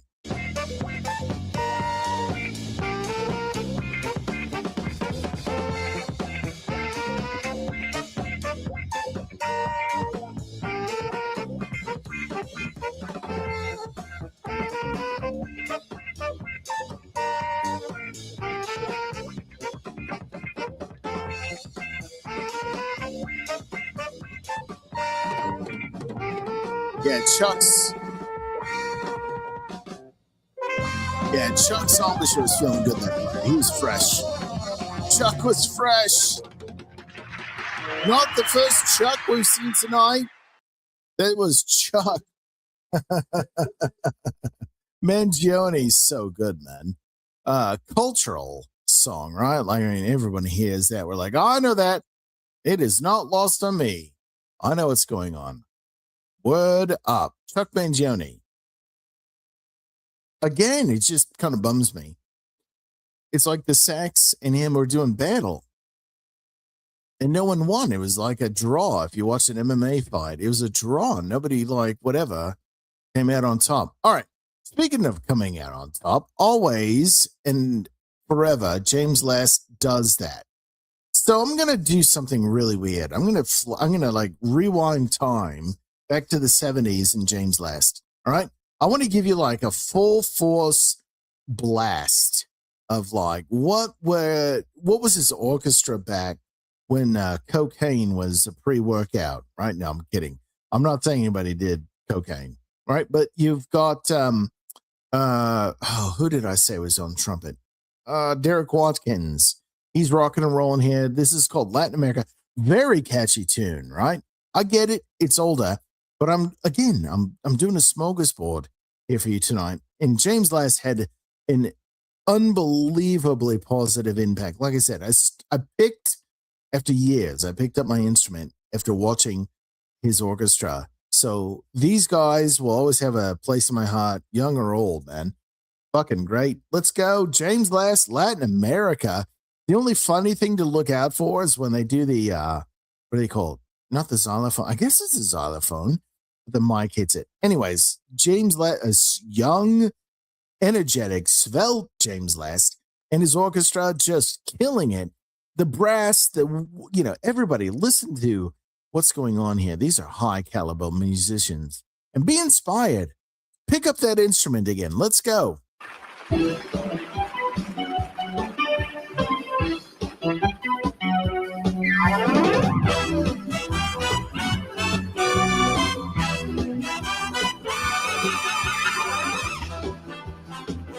That energy, man. I shit you not. It's a high schooler. You hear this, and you're like, I can't do that. And I want to do it so bad. Man, I just, unless you're a brass player, it's really hard to convey. It really is. It's so awesome.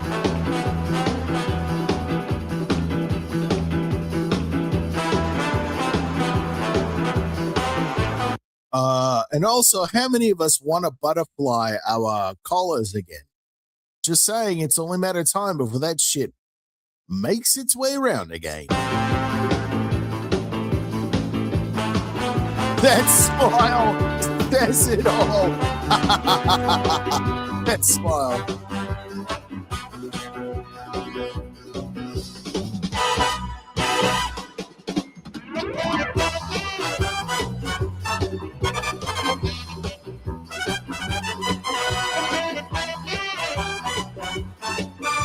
I mean, these trumpet brass players, it's just like a Jedi fucking,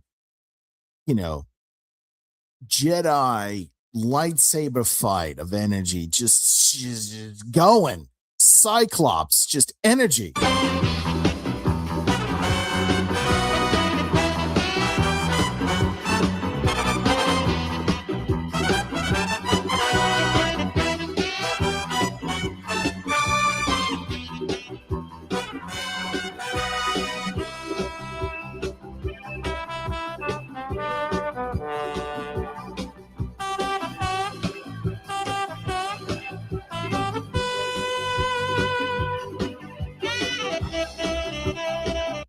Does that not look like Ted DiBiase? Just going to throw it out there. Before he's the $1 Million Man.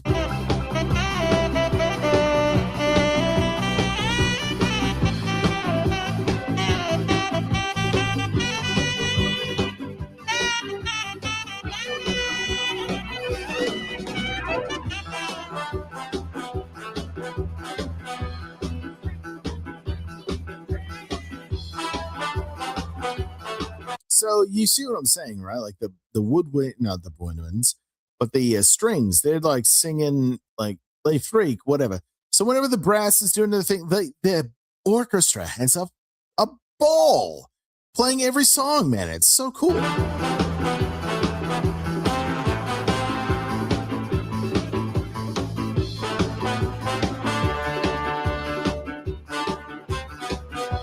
And they're all having so much fun. Who doesn't want to have this much fun?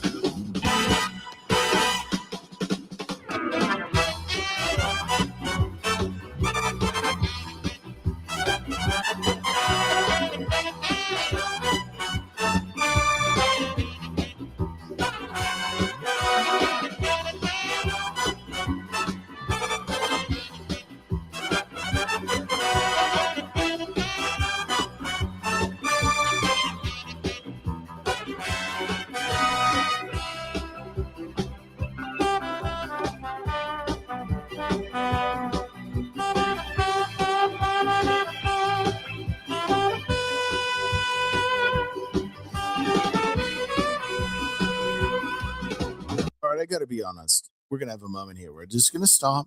I want to replay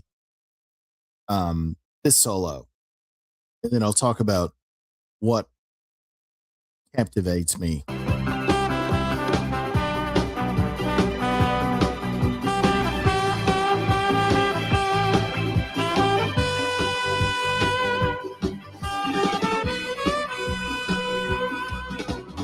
All right, so what captivates me about this is his vibrato.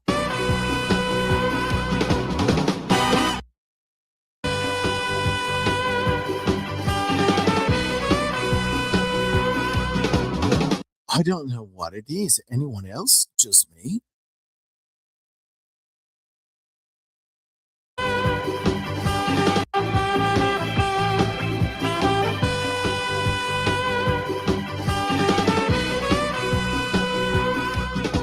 It's like you've got all of this going on. You hear the drums, you hear the other brass, you hear like this, that, the other. You got all this energy, but in the middle of all that, I feel like I'm in the middle of a hurricane. And it's like and you've got all this energy around you. And in this like 1 second, wait for it, another 1 second, you're in the eye of the hurricane. You have all this energy around you. We have like this moment of zen. Let me run it back. I mean, tell me if you guys think the same way or not.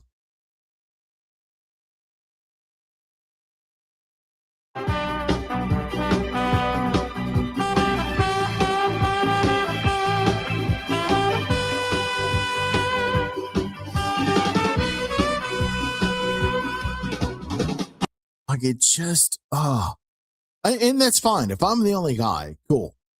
That's cool.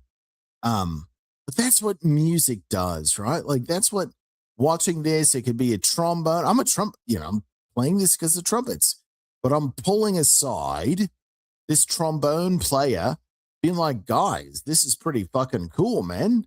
Anyone else? Just me? By the way, welcome to 200 people watching this live. I can pull up your comments willy-nilly and we can interact. If there's any questions, comments, or demands you have on X or on YouTube, let me know. We can rock and roll. But yeah, all right, we'll let it rip after this. I'm sorry. I just had to park here and explain why it was special to me. As a musician, it just hits me. And, that's okay.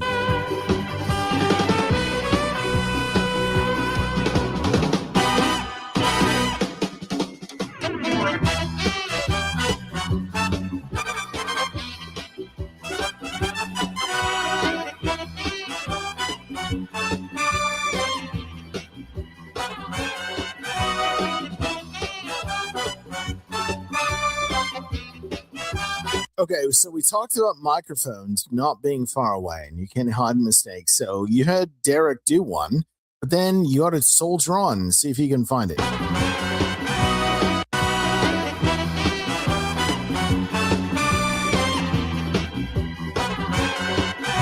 So I flubbed it, but no big deal.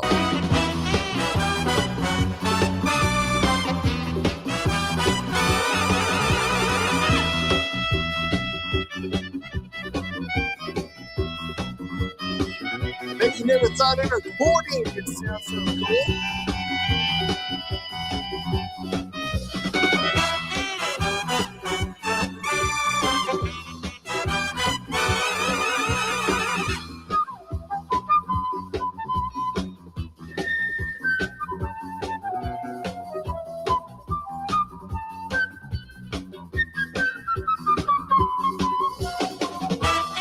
All right, I'm not going to lie.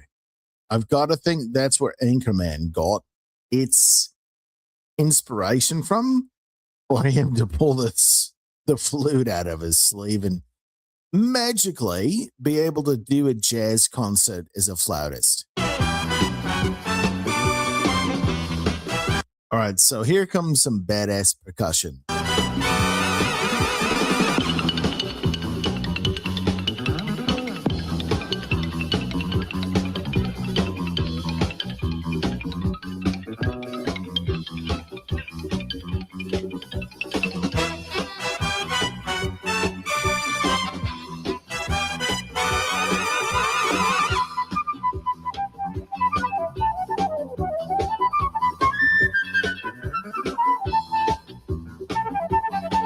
This is actually a really great solo. I'm so sad they're not showing who it is. Why are you showing who it is? Oh, they must have fucking hated this guy. There's some malice in that.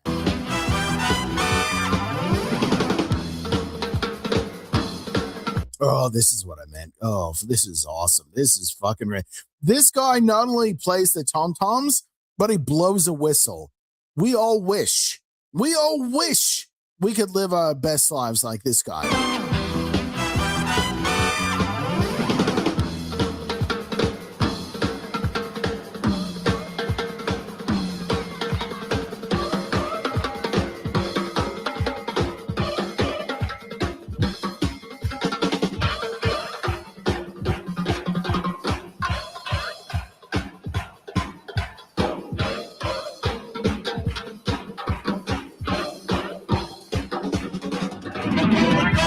Oh, we're going back.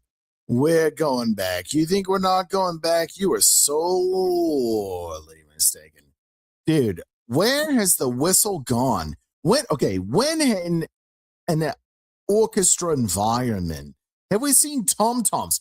Maybe in America, I don't know, marching bands? You don't see tom-toms in an orchestra, let alone I'm going to blow whistle and make it more awesome. Dude, we need more of this.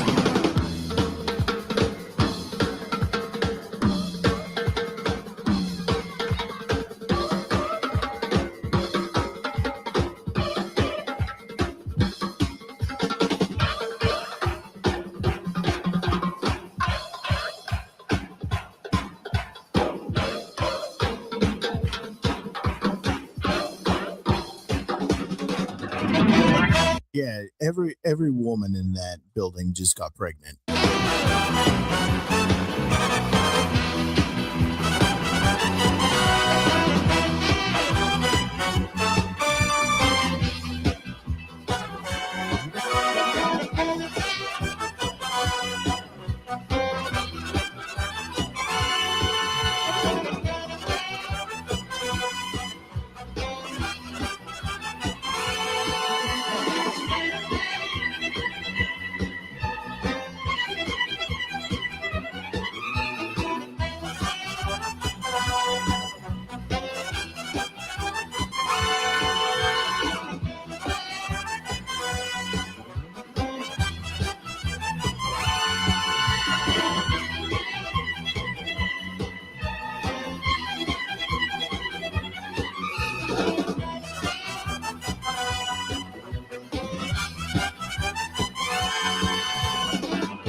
Whether it's Chuck Mangione, whether it is whatever the case, Chuck Mangione, whether it's James Last, watching that, there is no reason if something is old to write it off. I have absolutely solidified any and all reason for that to be the case, that you should never, ever, ever, ever write something off as old and is not worth listening to. So hopefully that's been the lesson here tonight. Okay, so we're going to take one last break, and then we're going to come back into our closing video. I want to give it my full attention. Glad you guys are here. If you guys want to have full access to all of my CTD album tunes, all you have to do is subscribe for $2 on X, 8 quarters. Man, there's like 15 songs. 11 or 12 are now behind the paywall. Well worth it. This is one of them. Happy weekend. Let's let loose, baby.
I am having more fun than a human being should be allowed to have.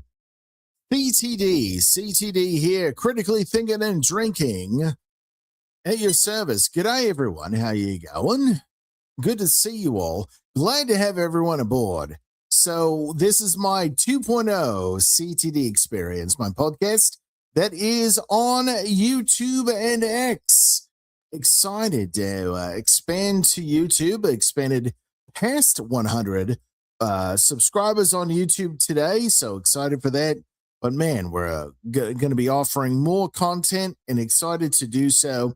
StreamYard is making that one of those things that's easier to edit. It does the editing for me, especially for shorts, which is nice and very cool. So if you have any questions, comments, demands, do so and on X or on YouTube, and I'll be able to respond.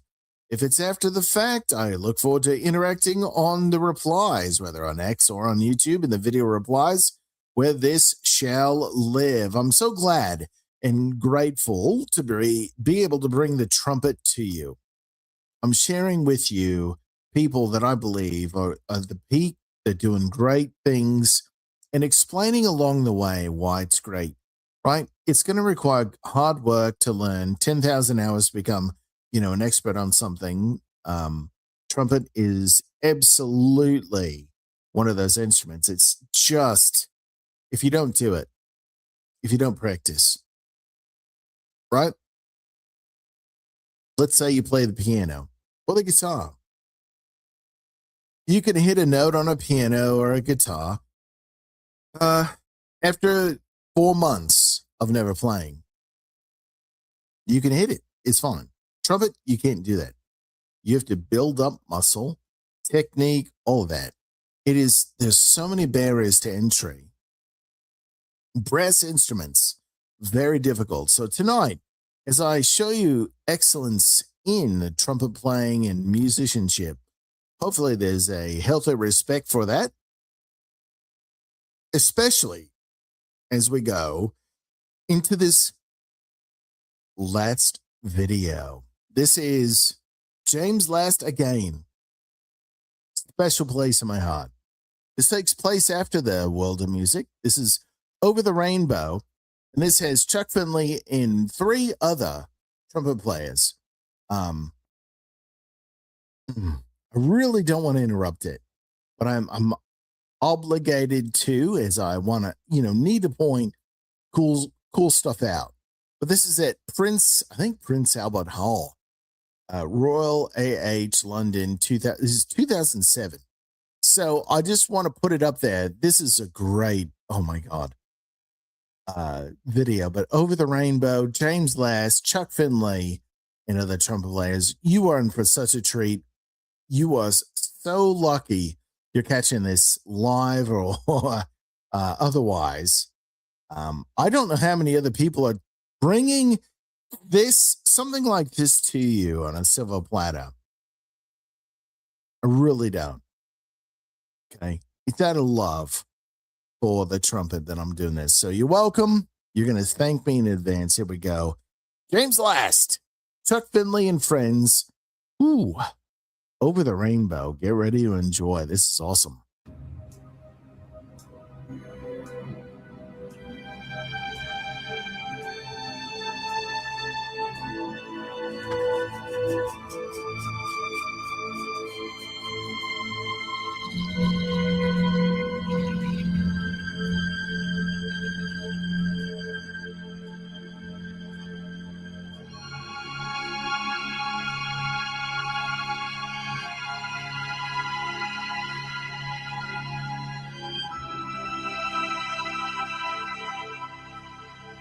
We'll point out the strings are involved. Everyone's involved. This is an all hands event.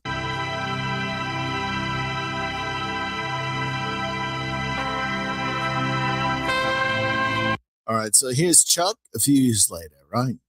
You can tell it right away. You hear his trumpet playing, that's Chuck.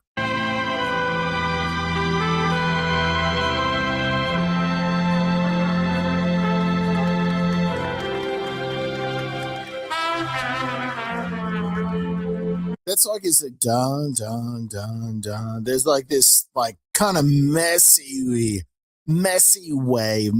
vibrato way of going down.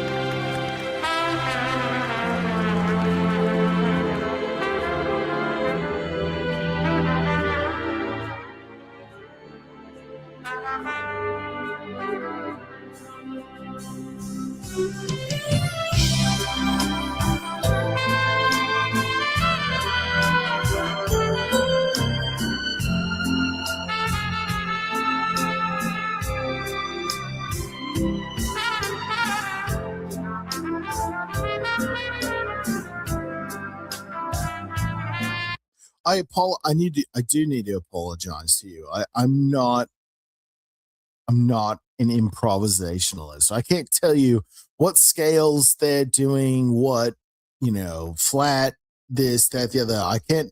I'm not articulate enough only to say they're doing that.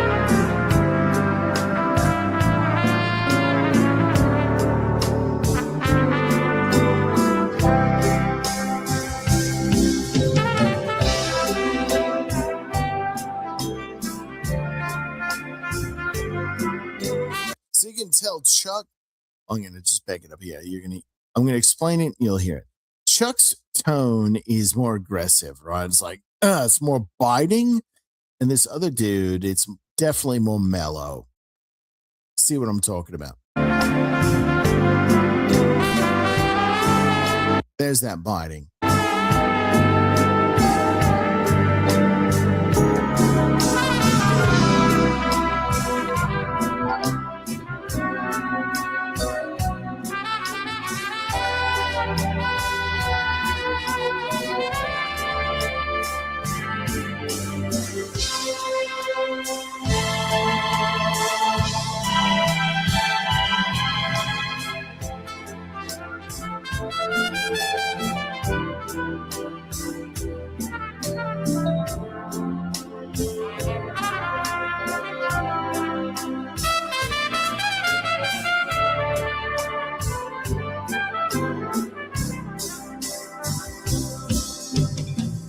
How about that presentation, eh?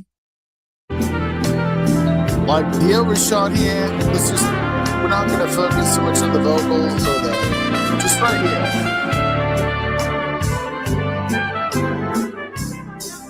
Like that's not a traditional orchestra. If you're being, conducted by John Williams, for instance, that's not going to be a thing.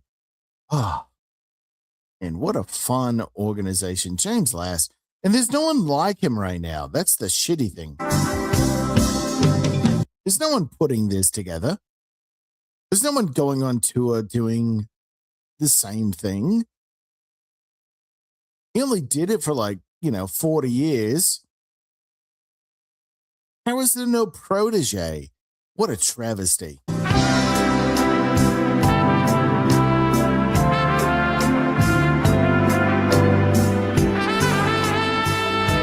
Okay, now let's take a gander.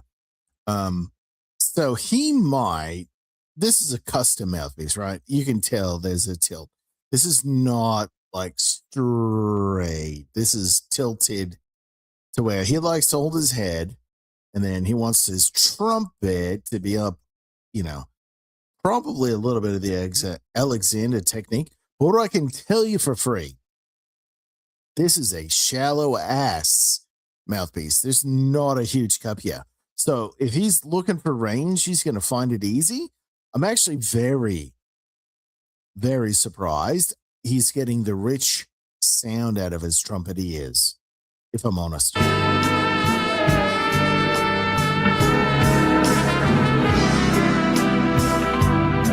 Like his bell must have to have weight. Something's going on. Or this is fucking heavy as shit. It's like, a 3-pound mouthpiece, but I don't know. That might be it. It's shallow, but heavy as shit.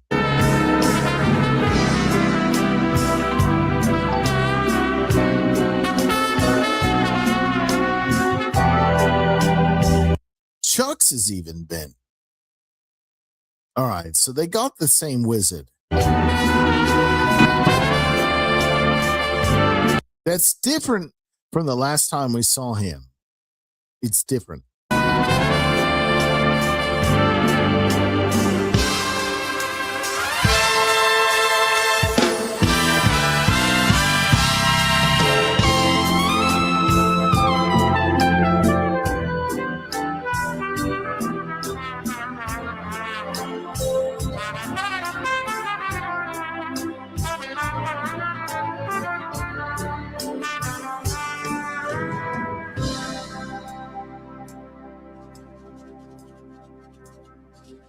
It's about to get jazzy.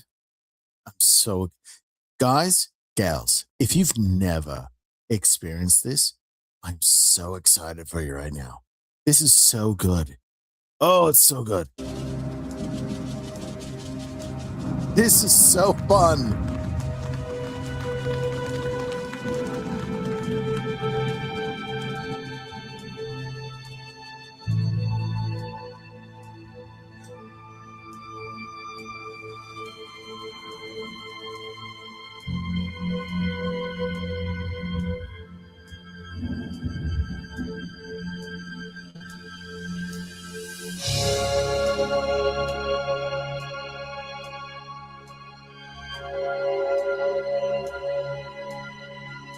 And what you're going to notice is these band members, I know you don't know this, but I do.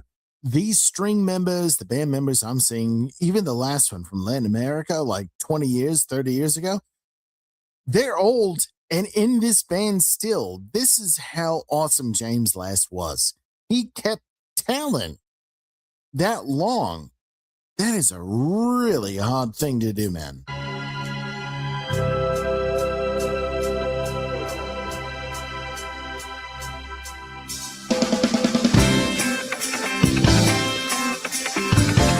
All right, so here you're going to see some hot shit trumpet playing.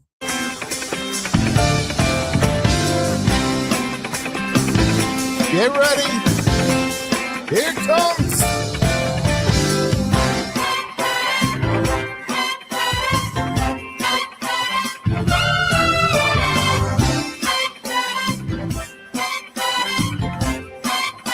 All right, hold on. Let me just back up.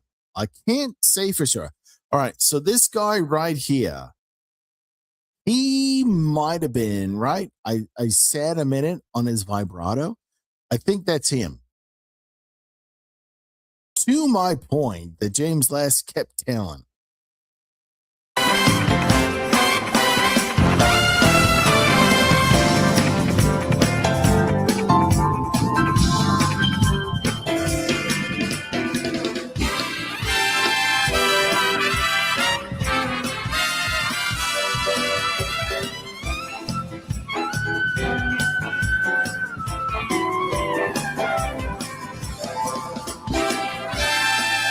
Yeah, I'm not convinced that he hit the note he wanted to up there.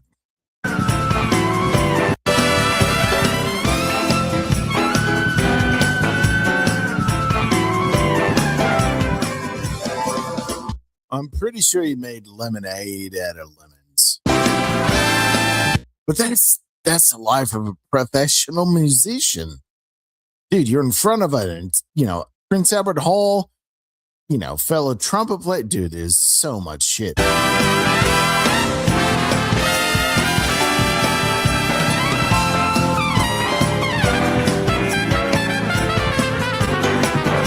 Yeah, I mean, I'm not even convinced those are great slots, right? He's got a shallow fucking mouthpiece. He cracks a lot of notes. Let's listen.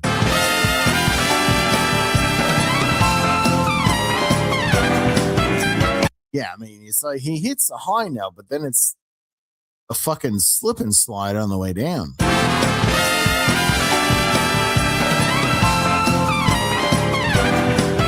Yeah, I mean, that's okay. And I'm not begrudging them, but like, okay, I see how shallow your mouthpiece is.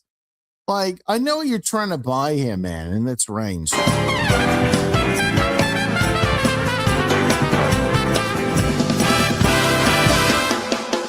Range and endurance, I should be more specific.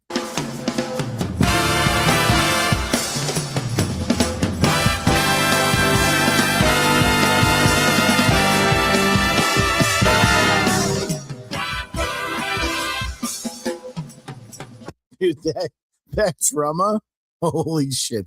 He's working overtime. Now, notice, wow, we're missing him. I don't know his name, but like for decades, he was doing his thing. But yeah, now this, let's call him Hans. Our friend Hans.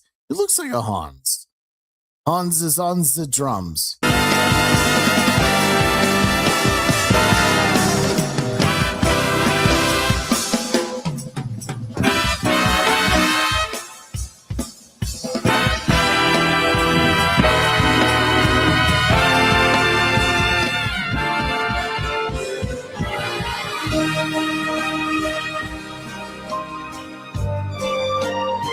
Oh, it's so warm and inviting. So, as much as I'm criticizing the shit out of the trumpet playing, let me just back it up and just make sure you understand. I just want everyone to bask in what's happening here.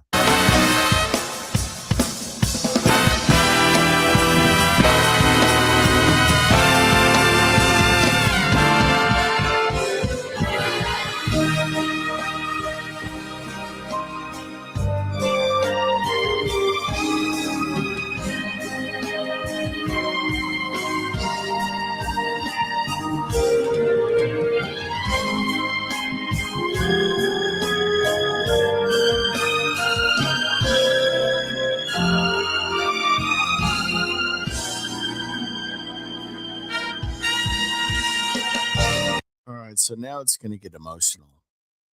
This is beautiful.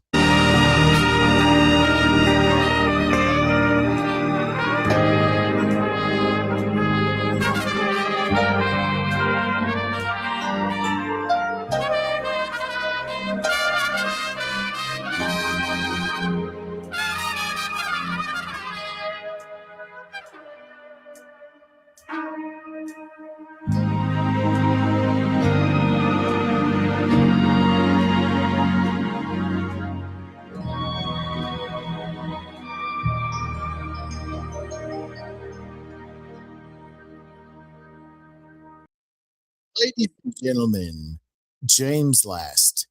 If you've not ever listened to any of his albums or watched any of his concerts, oh boy, you really, really do need to. I'm making and calling an audible. I, I'm. I need you to understand. I'm putting my ego aside here, doing this. Okay. I'm gonna end on this.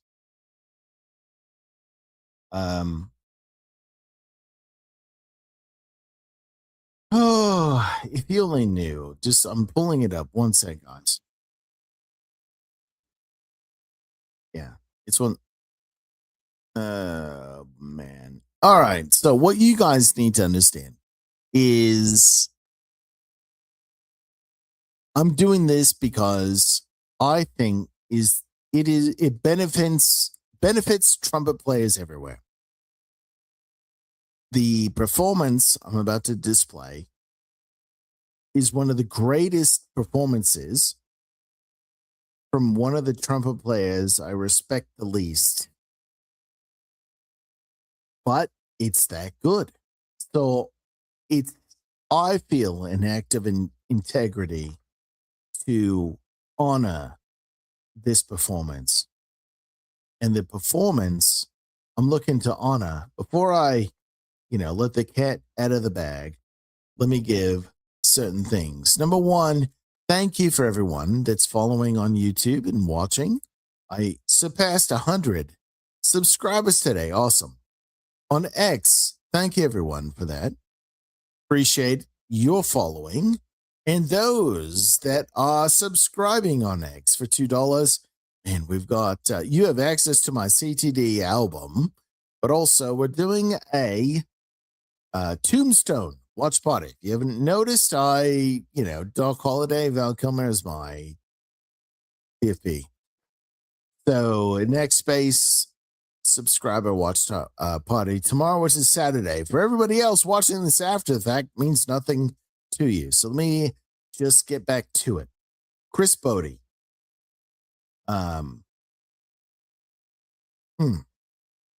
Great. I'm just going to focus on this performance. Guys, gals, you're going to watch football players tear up at this. He's going to play the national anthem. There's going to be some piano. Beautiful. He's got like a 1940s trumpet. I'm not sure the model to make. He's made it work for him, though. Beautiful. So we began this Trumpet CTD experience podcast episode with the national anthem with Adam Rappa.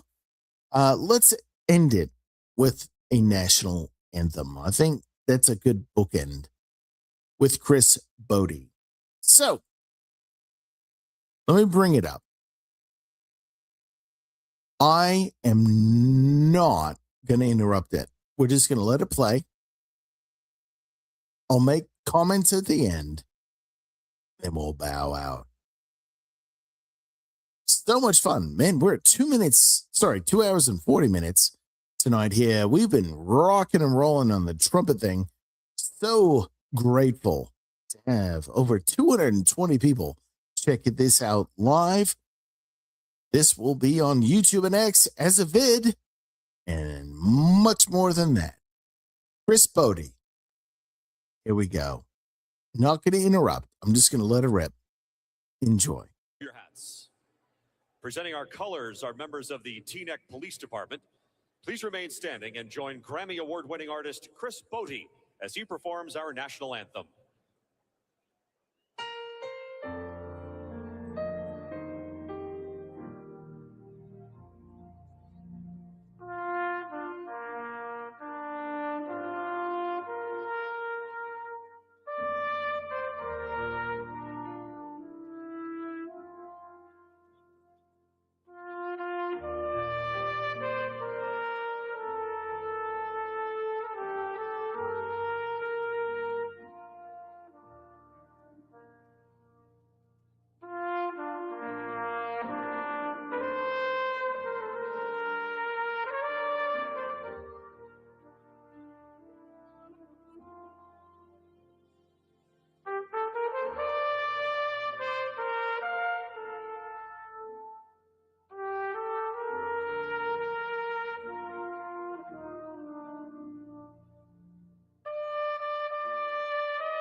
That shot in Reggie Lane.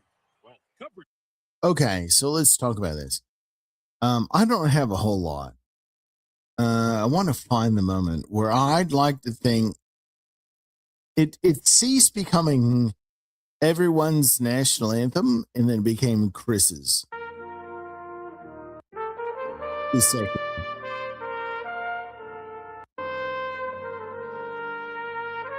So, like, once he starts doing little diddles, it starts, like, it begins.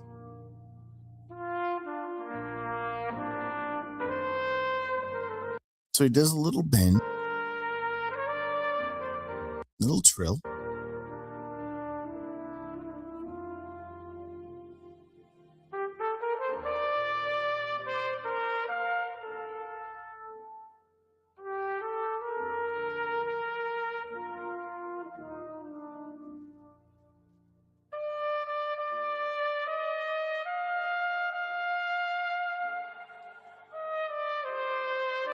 I think it begins here where he's dun dun dun. I think that's where he owns everyone. In my opinion, this is where he begins to own everyone. It's not nefarious, it's just he does.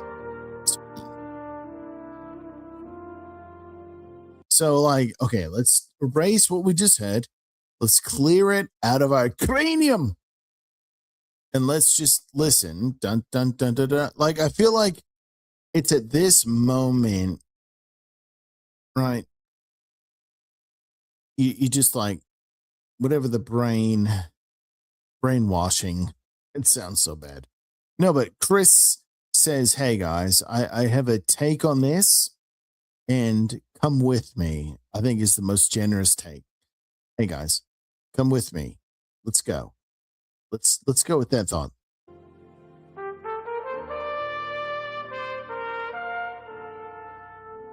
It's so gentle. It's like it's different, but it's gentle. It's like you're petting a dog. Come here, boy.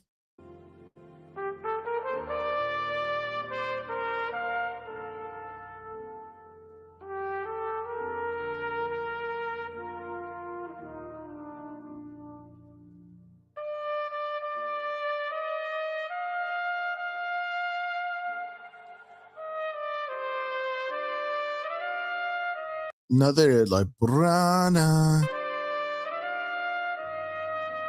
Just like I'm gonna own a little bit of this. I'm not gonna, it's not about me, right? That's the thing. There's not enough here to be like, oh, it's about Chris Bodie. No. It's like, just enough to make you, I'm going to pull another heartstring.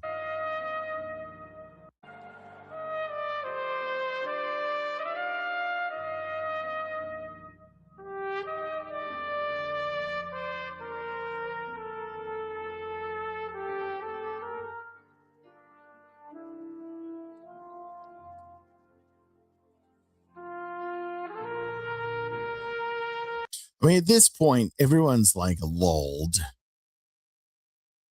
We're lulled into Chris's world where, like it or not, we're just fucking lulled.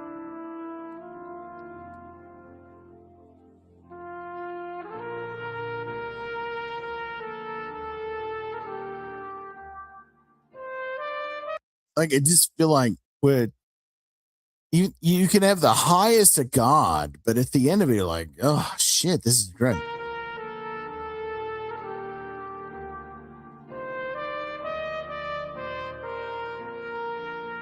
So clearly, and I've listened to this dozens of times. At least the first 5 times I listened to this, my eyeballs were leaking like this. Easy. Fucking great national anthem.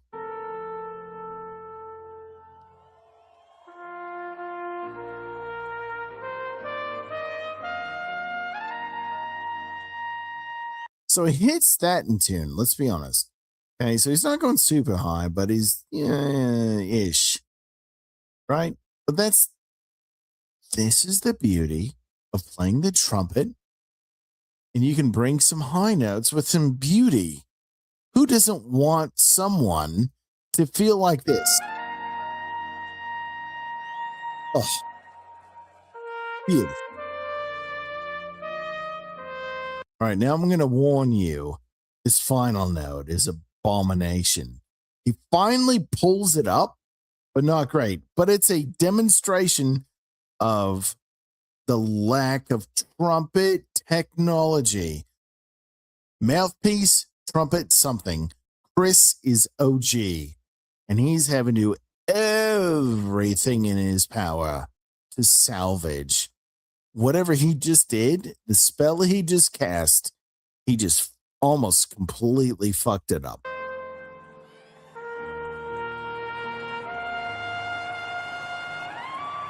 This is a high E, by the way.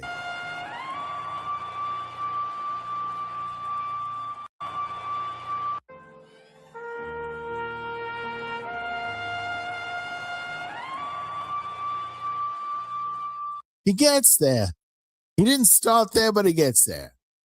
He didn't start there, but he gets there. Right? Awesome. Guys, gals, over 220 of you checking this out live. This is going to be a video on YouTube and X. So glad you guys are here. Listen, this is my background. We got the Wanted back here. We got this, the Sheriff Star, the Mirror. We're so glad that you checked out tonight. Thank you for coming out to my streams, CTD Experience, Talking Trumpet. Man, how long are we on for? Oh, almost 3 hours. Good videos, good breakdown. So happy to look forward to everyone's reactions in the replies on X and comments on YouTube. This is mighty late. Not a lot going on live as far as comments on X and YouTube. So we're going to rely on the comments and replies after the fact. Guys, have a great night. Thanks, everyone, for watching. There was several hundred that checked it out. We had a lot of fun. And now you get to experience the guys, I'm telling you right now, right? Go to my timeline, right? Go to my timeline. I have a CTD album available. Okay. This closing time, last call, is one of those songs, right? I've not made public. Time to enjoy. I've got a CTD album of great songs. If you don't believe it, go on my timeline. I released one of them into the wild tonight. Actually, let me take a look so I don't lead you astray. Just going back down. Hold on. Just making sure I got it. Life comes at you fast. Life comes at you fast. All right. So slow down. Life comes at you fast. Slow down. That's my newest song that's available to everyone. You're welcome. You're welcome. We have a great time here, man. So I want you to know, I need to tell you my chops so that you're not like, oh, what is they do?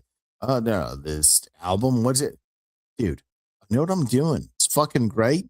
Tomorrow we got a Tombstone, 4 p.m. Pacific time, 7 p.m. Eastern time. X-Space, Crit Crew, which is my subscribers, X-Space watch party for the movie. So we are locked and loaded for this weekend. Have a great one. Thank you for coming out.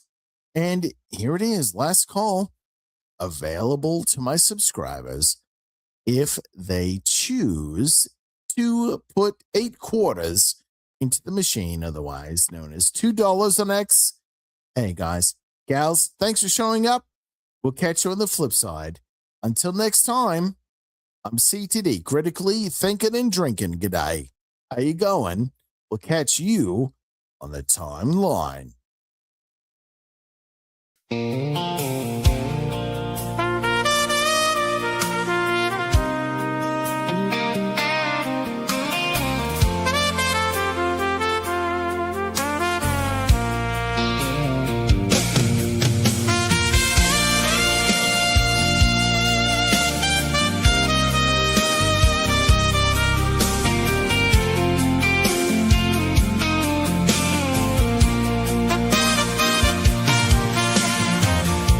The neon sign is buzzing low. The bartender's ready to go. I'm sitting here with one last glass, watching the lonely hours pass. It's last call. Yeah, the party's through. Just me and my memories of you. One more round for the road ahead, with all the words we never said.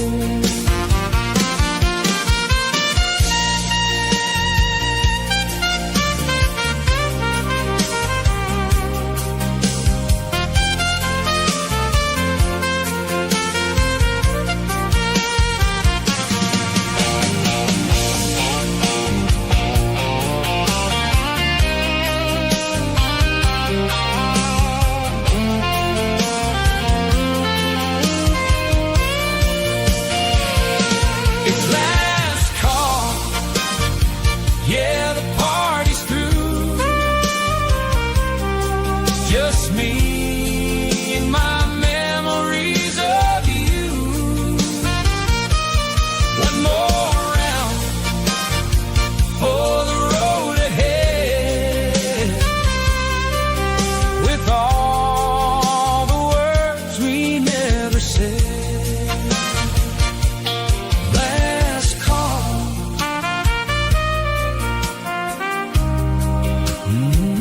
just one